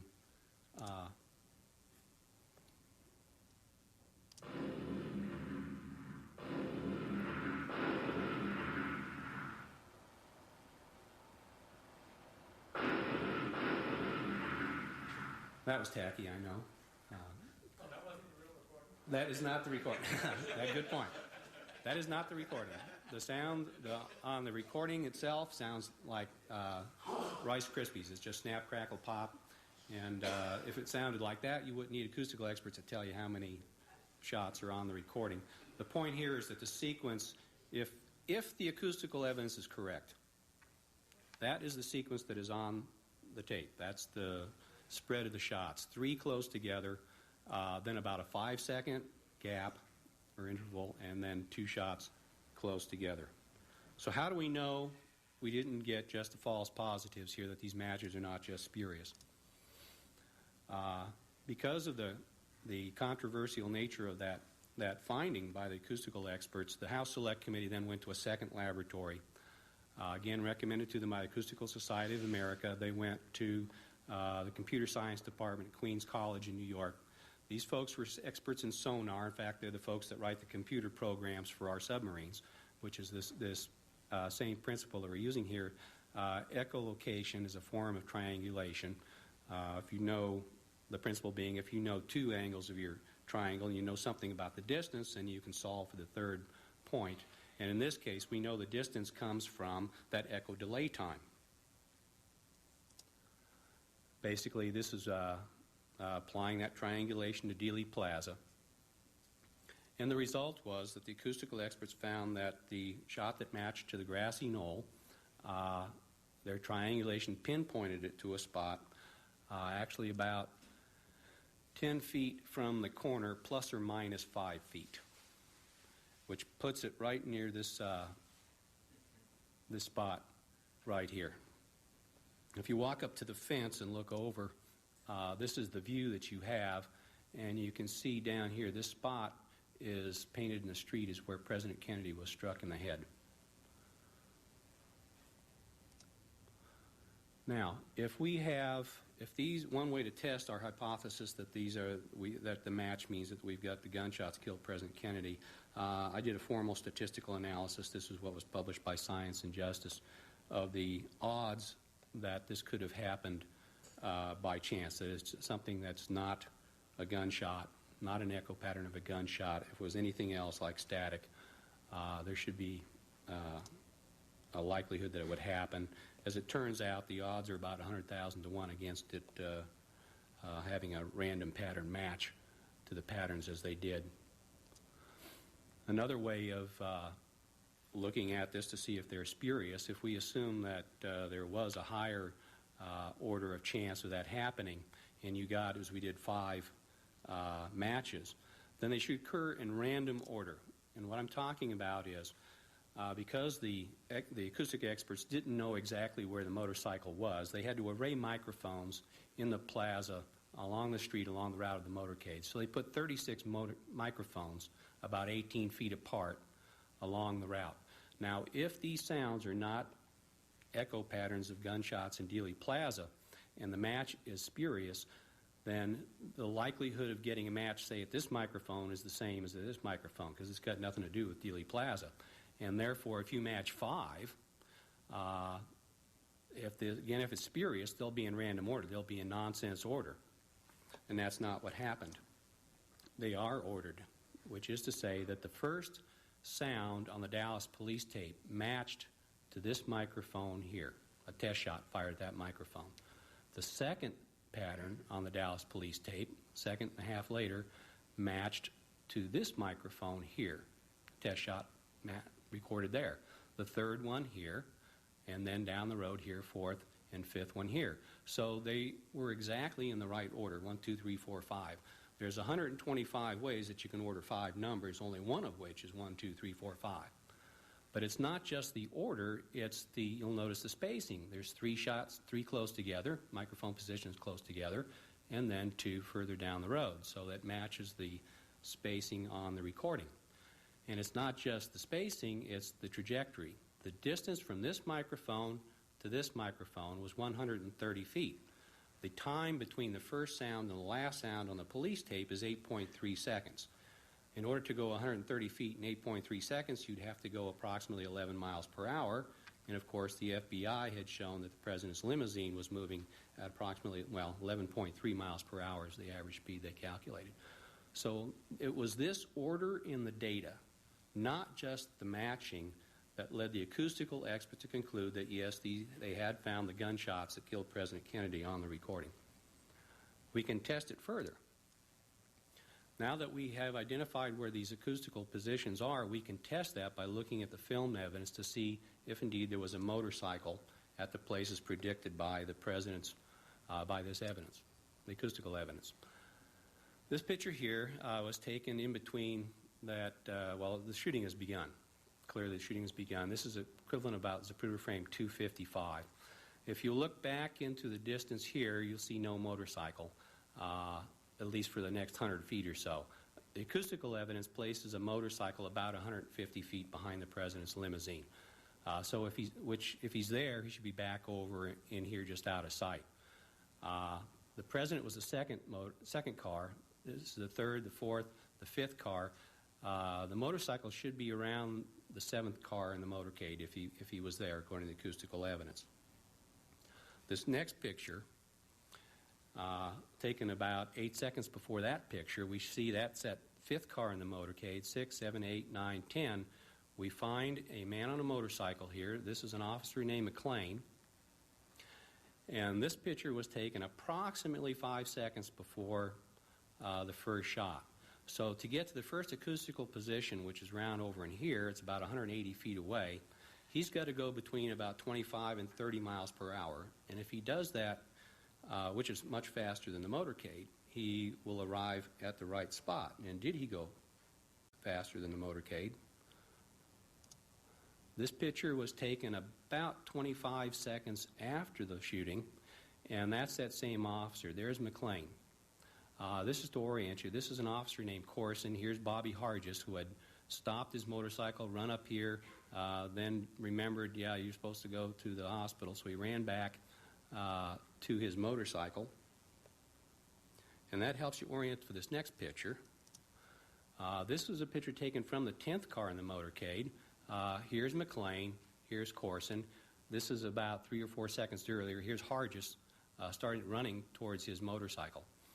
What this picture shows you, since it was taken from the 10th car in the motorcade, now remember, McLean was behind the 10th car at the motorcade back at the intersection of Houston and Maine. So he has passed at least the 10th, 9th, and 8th cars. He's passed all these, so he's going faster than the motorcade, at least his average speed over that time. In fact, he's gone about 400 feet in the time it's taken this car to go about 200 feet.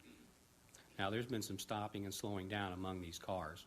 So it isn't definitive, but he has passed up these cars at some point. It looks like he did pass them back on Houston Street. To summarize this evidence, these are the locations where the motorcycle has to have been for the acoustical evidence to be correct. Gary Mack especially has searched the archives for photographic evidence, and we've not been able to find any definitive pictures that show the motorcycle here or not here. There's no pictures of these spots at precisely the right time. So what we've seen is that the motorcycle was here about 5 seconds before the shooting. He was here about 20 seconds after the shooting. We have a further constraint, and that is on the recording itself. You hear the motor humming along until about 2 seconds before the first shot. At that point, the motorcycle noise drops by 75%, which indicates that he's let off the accelerator. We think because he's anticipating making his turn at the corner. He then idles for about 30 seconds, which means we require that he goes faster here than after the shooting. So if we assume that he went 25 to 30 miles per hour here, slowed to about 15 miles per here, idling now, slowing down to about 5 miles per hour here, which therefore meets the requirement that he's traveling about 11 miles per hour between those 2 points, and then continues to idle here at about 5 miles per hour, then he will be at just the right spots, which the filmed evidence shows he was at. No other motorcycle in the motorcade could have been at the right place at the right time. Subsequently, McLean was interviewed, and he stated that he did have a problem with a microphone that would stick open.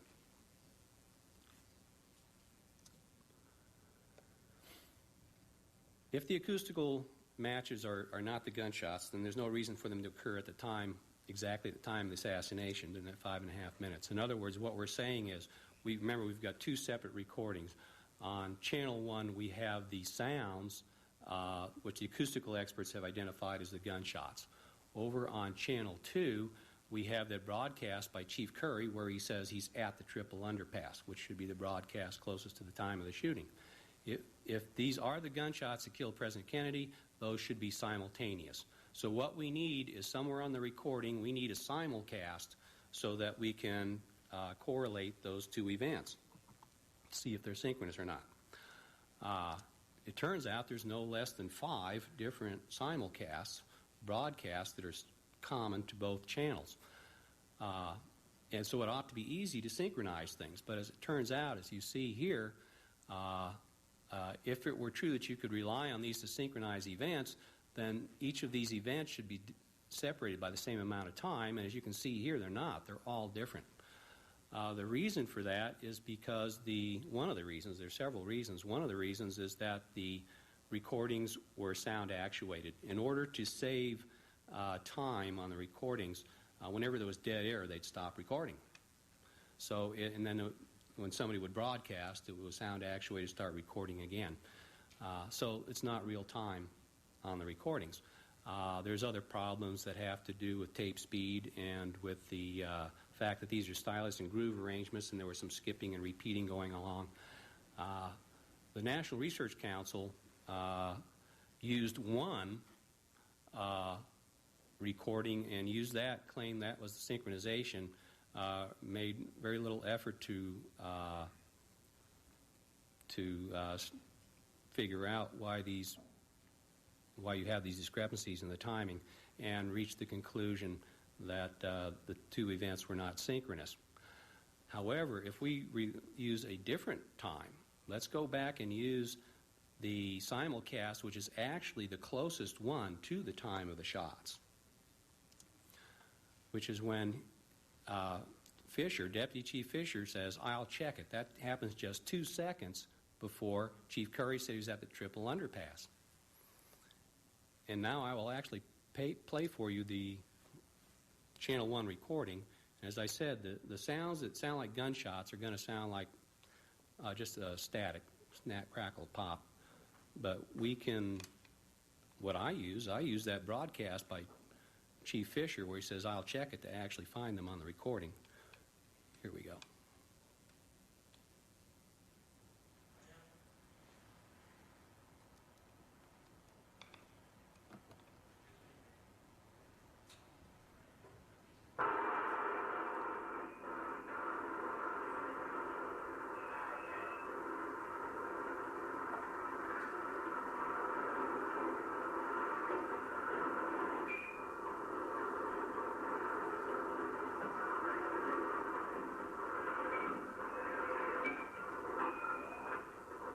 I'll play that again so you can hear that sequence again.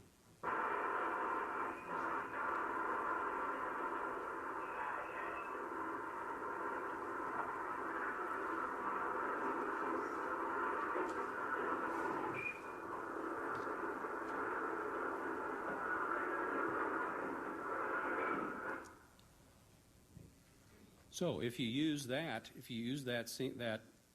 simulcast closest to the time of the shooting, so you have less effect of these other problems causing the time discrepancies, you get an exact synchronization between the time when these sounds were deposited on the recording and when President Kennedy was actually assassinated. Now, the obvious thing to do is to take the audio and match it up to the video. Remember, you've got this obvious event at frame 313 where the President Kennedy's head is ruptured by the impact of the gunshot. Earlier, one of the problems is that we saw, trying to detect when anybody else was actually impacted by a gunshot. Governor Connally obviously is in anguish between frames 230 and 240 of the Zapruder film.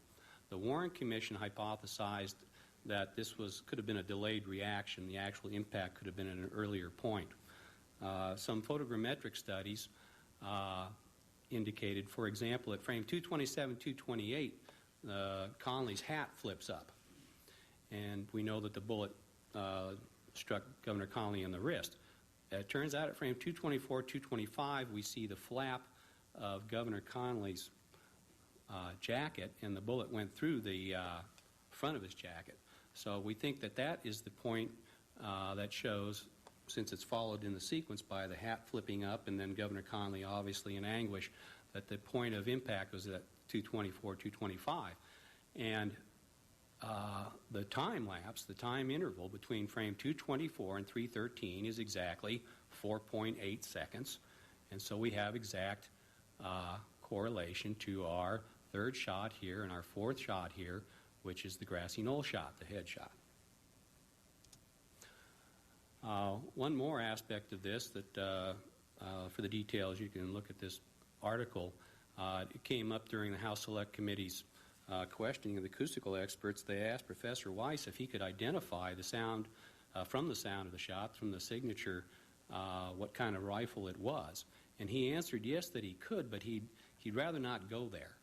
And they asked him why, and he said because it got into some issues that were non-acoustic, that he needed to know the path of the bullet. And if he knew the path of the bullet, he could calculate what kind of rifle it was, at least its muzzle velocity.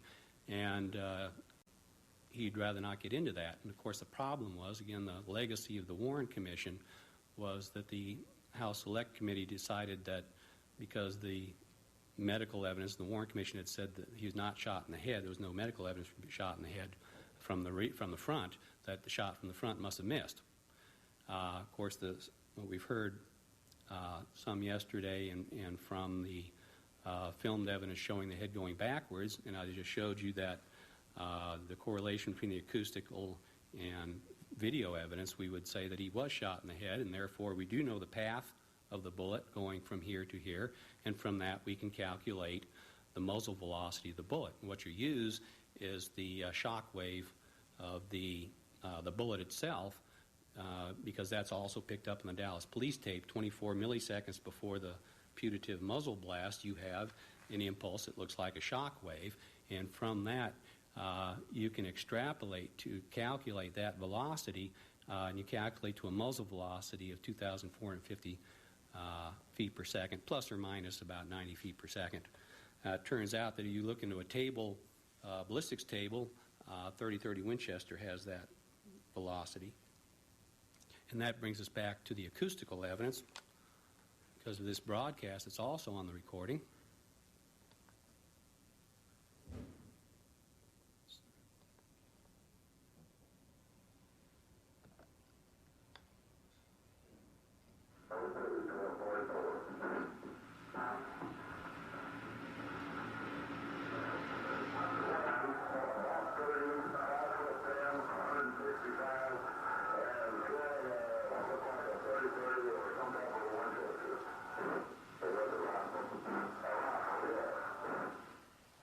The Warren Commission didn't go into that broadcast. So in conclusion, summarize what we have. There are 5 sounds on the police recording that have the acoustical characteristics of gunfire. All 5 suspect sound patterns match to the echo patterns of test shots fired in the plaza. The sequence and spacing, the order in the data is what convinced the acoustical expert to conclude that there were gunshots are on the recording. The sonar analysis by the second group places it on the grassy knoll. The degree of match is statistically significant. Films do show a motorcycle at or near at least the positions predicted by the acoustical evidence. That subject motorcycle had a microphone relay problem. The suspect sounds were deposited on the recording simultaneous with the assassination if we use the simulcast closest to the time of the assassination. The sequence of shots on the audio matches the video sequence of wounding, and the shockwave precedence matches to the muzzle velocity at 30-30. And I thank you all very much for your attention. We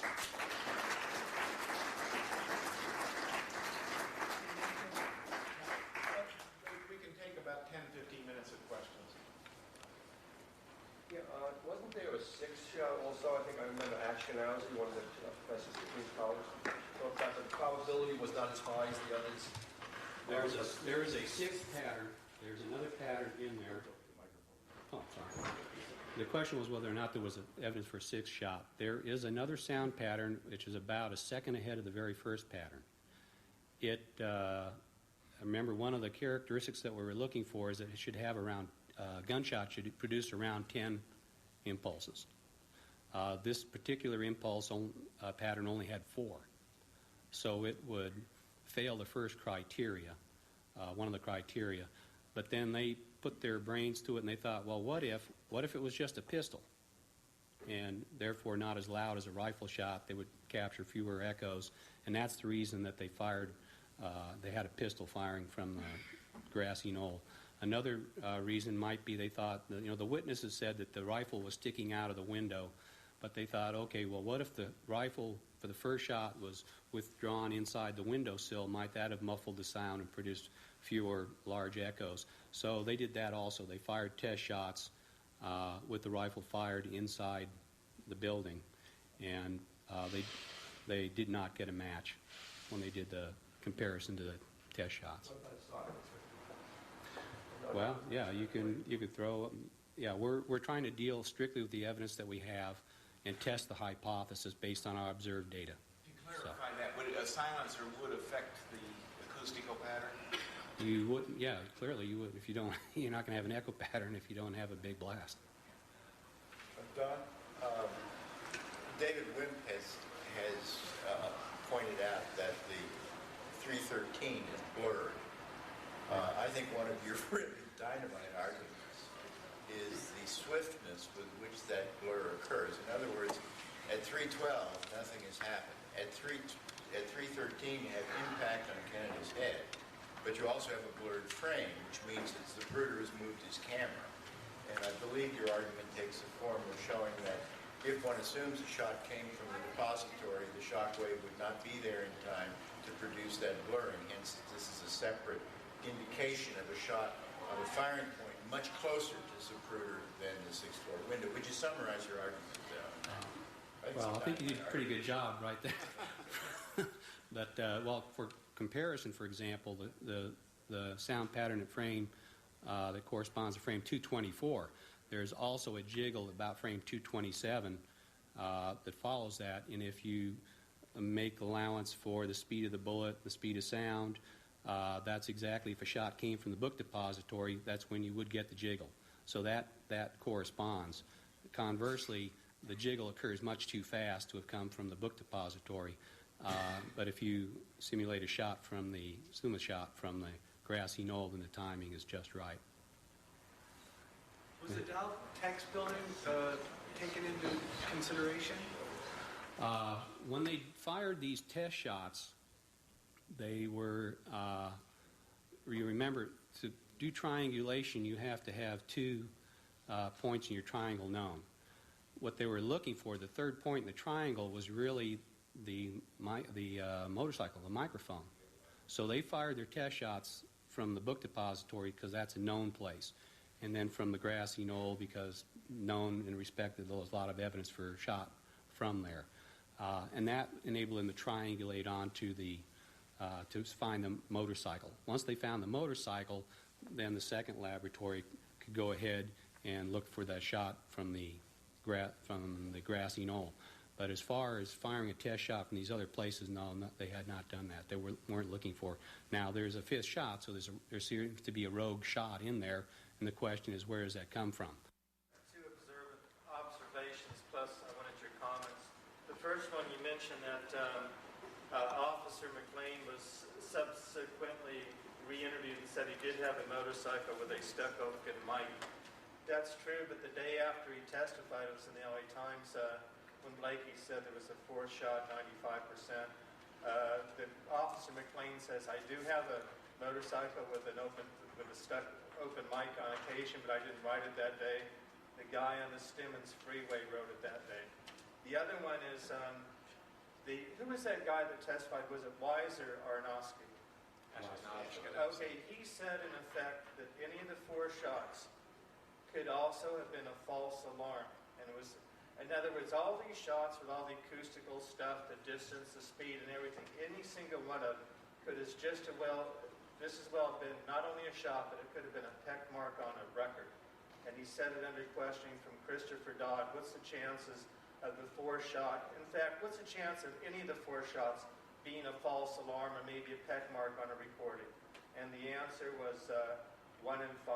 So that's where Dodd came up with 80% times 95%, which equals 76%. So your comments on that, please.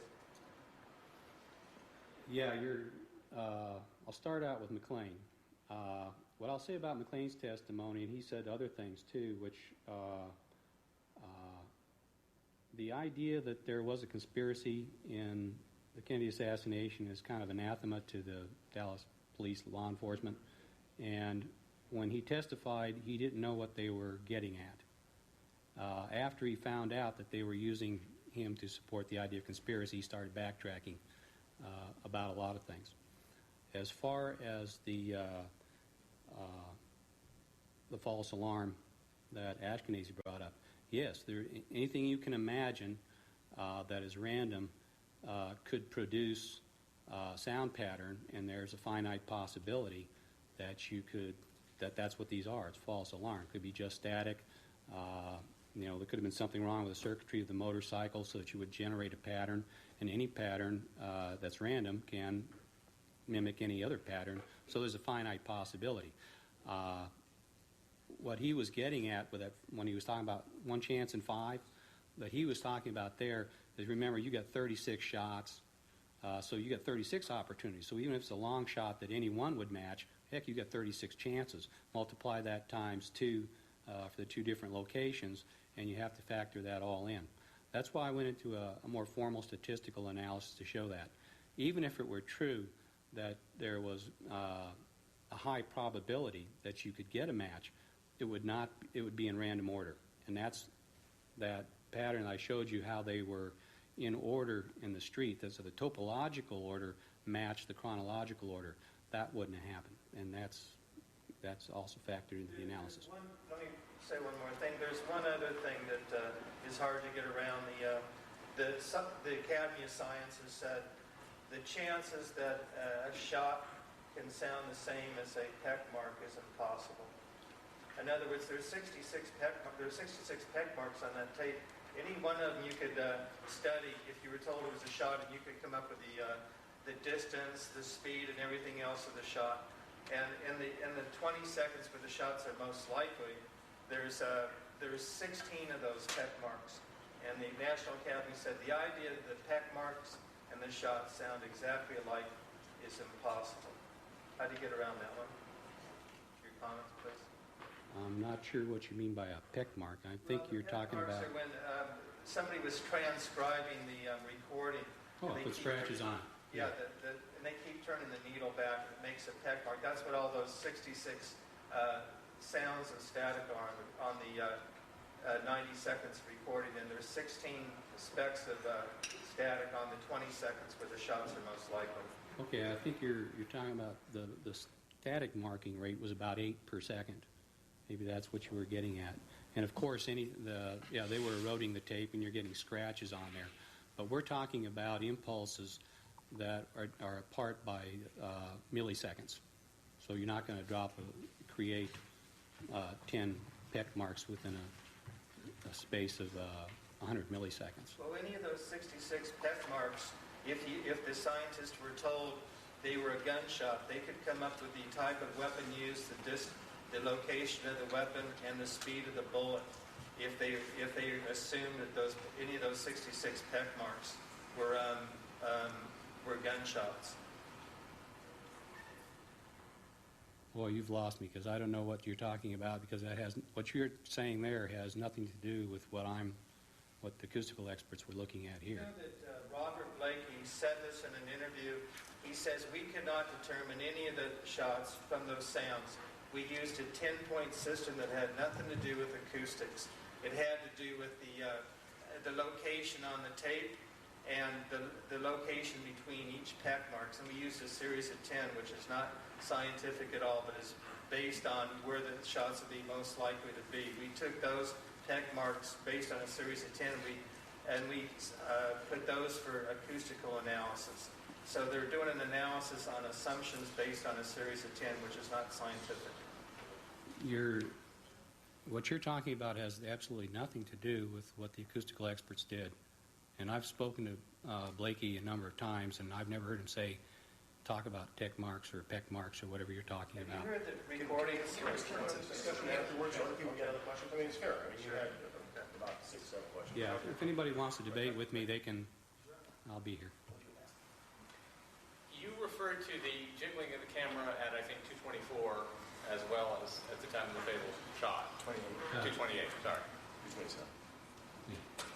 I thought that actually it was even better than that. That the analysis of the film, picking out the places where Zapruder jiggled the camera, matched up. The places where he jiggled the camera matched up with almost all of these impulses. Am I mistaken about that? No, they do. Right. They did. But you lose some resolution the further you get back, because the only places I know where you can actually pinpoint where somebody actually gets shot on the film, so that you know you have a shot, is where you see Conley get hit, and where he flaps his lapel, and where. But I think you're underestimating the significance of that, because we're talking about a totally independent source of evidence showing the same sequence of time points. That's the chances of that happening randomly are a visual confirming the audio. Exactly. Yeah. Right. Yeah. Now, my second question, if I may, there's recently been a story that there's some digitation and cleaning up the tape going on. Do you expect that to improve our knowledge about this at all? I wouldn't expect it to add much to the acoustical evidence per se. What it might well do is give us a better context in terms of timelines, and because the problem is the different playbacks, again, because of these recordings were stylus and groove arrangements, whenever they play them back, you always get skips and repeats. So all the known playbacks are different from one another. This gives us a chance to play back the whole thing without any of those skips and repeats. And so, I say, maybe you'll have a better record of the broadcast and a better timeline. As for these, the impulses themselves, what you can't get around is as the fellow mentioned, this recording was not made for multiple playbacks. And so the more you play it, the more you erode the impulses that are there. So I assume when they put that laser down the groove, it's going to pick up the original divots as well as anything that's been added on there in the meantime. Bob? Don? Two things very quickly. Number one, which was the shot of the 5? Which was the one that was eliminated of those 5? The third. The third one. Thank you. And second of all, did you have Zapruder frame correlations for those shots, for the 5 or 6 shots? From memory, I believe it was 175, 202, 224, 313, and then add 0.7 of a second to come up with 325 or something in there. Thank you. Just to get a better perspective, were the 2 minutes before the time in question and 2 or 3 minutes after the time in question relatively acoustically flat as far as the baseline goes? In other words, was that 8 or 10 seconds more active acoustically than the previous or subsequent time? In terms of the large impulses, which they screened the first time? And the density. Yeah, no, they found one about 17 seconds after this cluster. There was it was about 30 seconds after, but it lasted for, I think, it was by itself and it was too long. And then towards the very end, about 5 minutes into the recording, there's another little sequence of large impulses also. So there is other places in the 5.5 minutes where you can find large impulse trains. But nowhere did they meet all 4 of those criteria except at that one place, 136 seconds into the recording.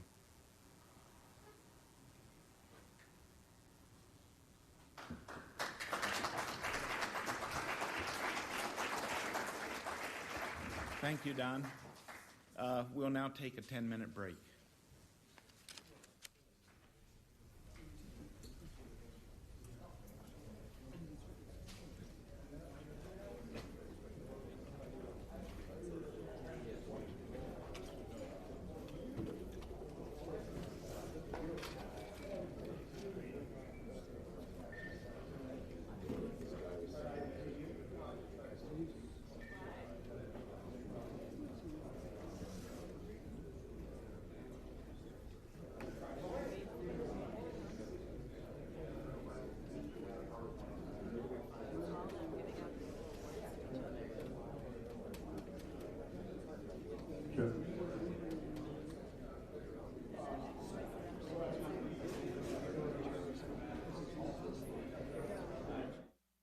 Here's what's ahead on C-SPAN. Next, more on the Warren Report and its legacy. We'll continue with a panel discussion on the lone gunman theory. And then a response to the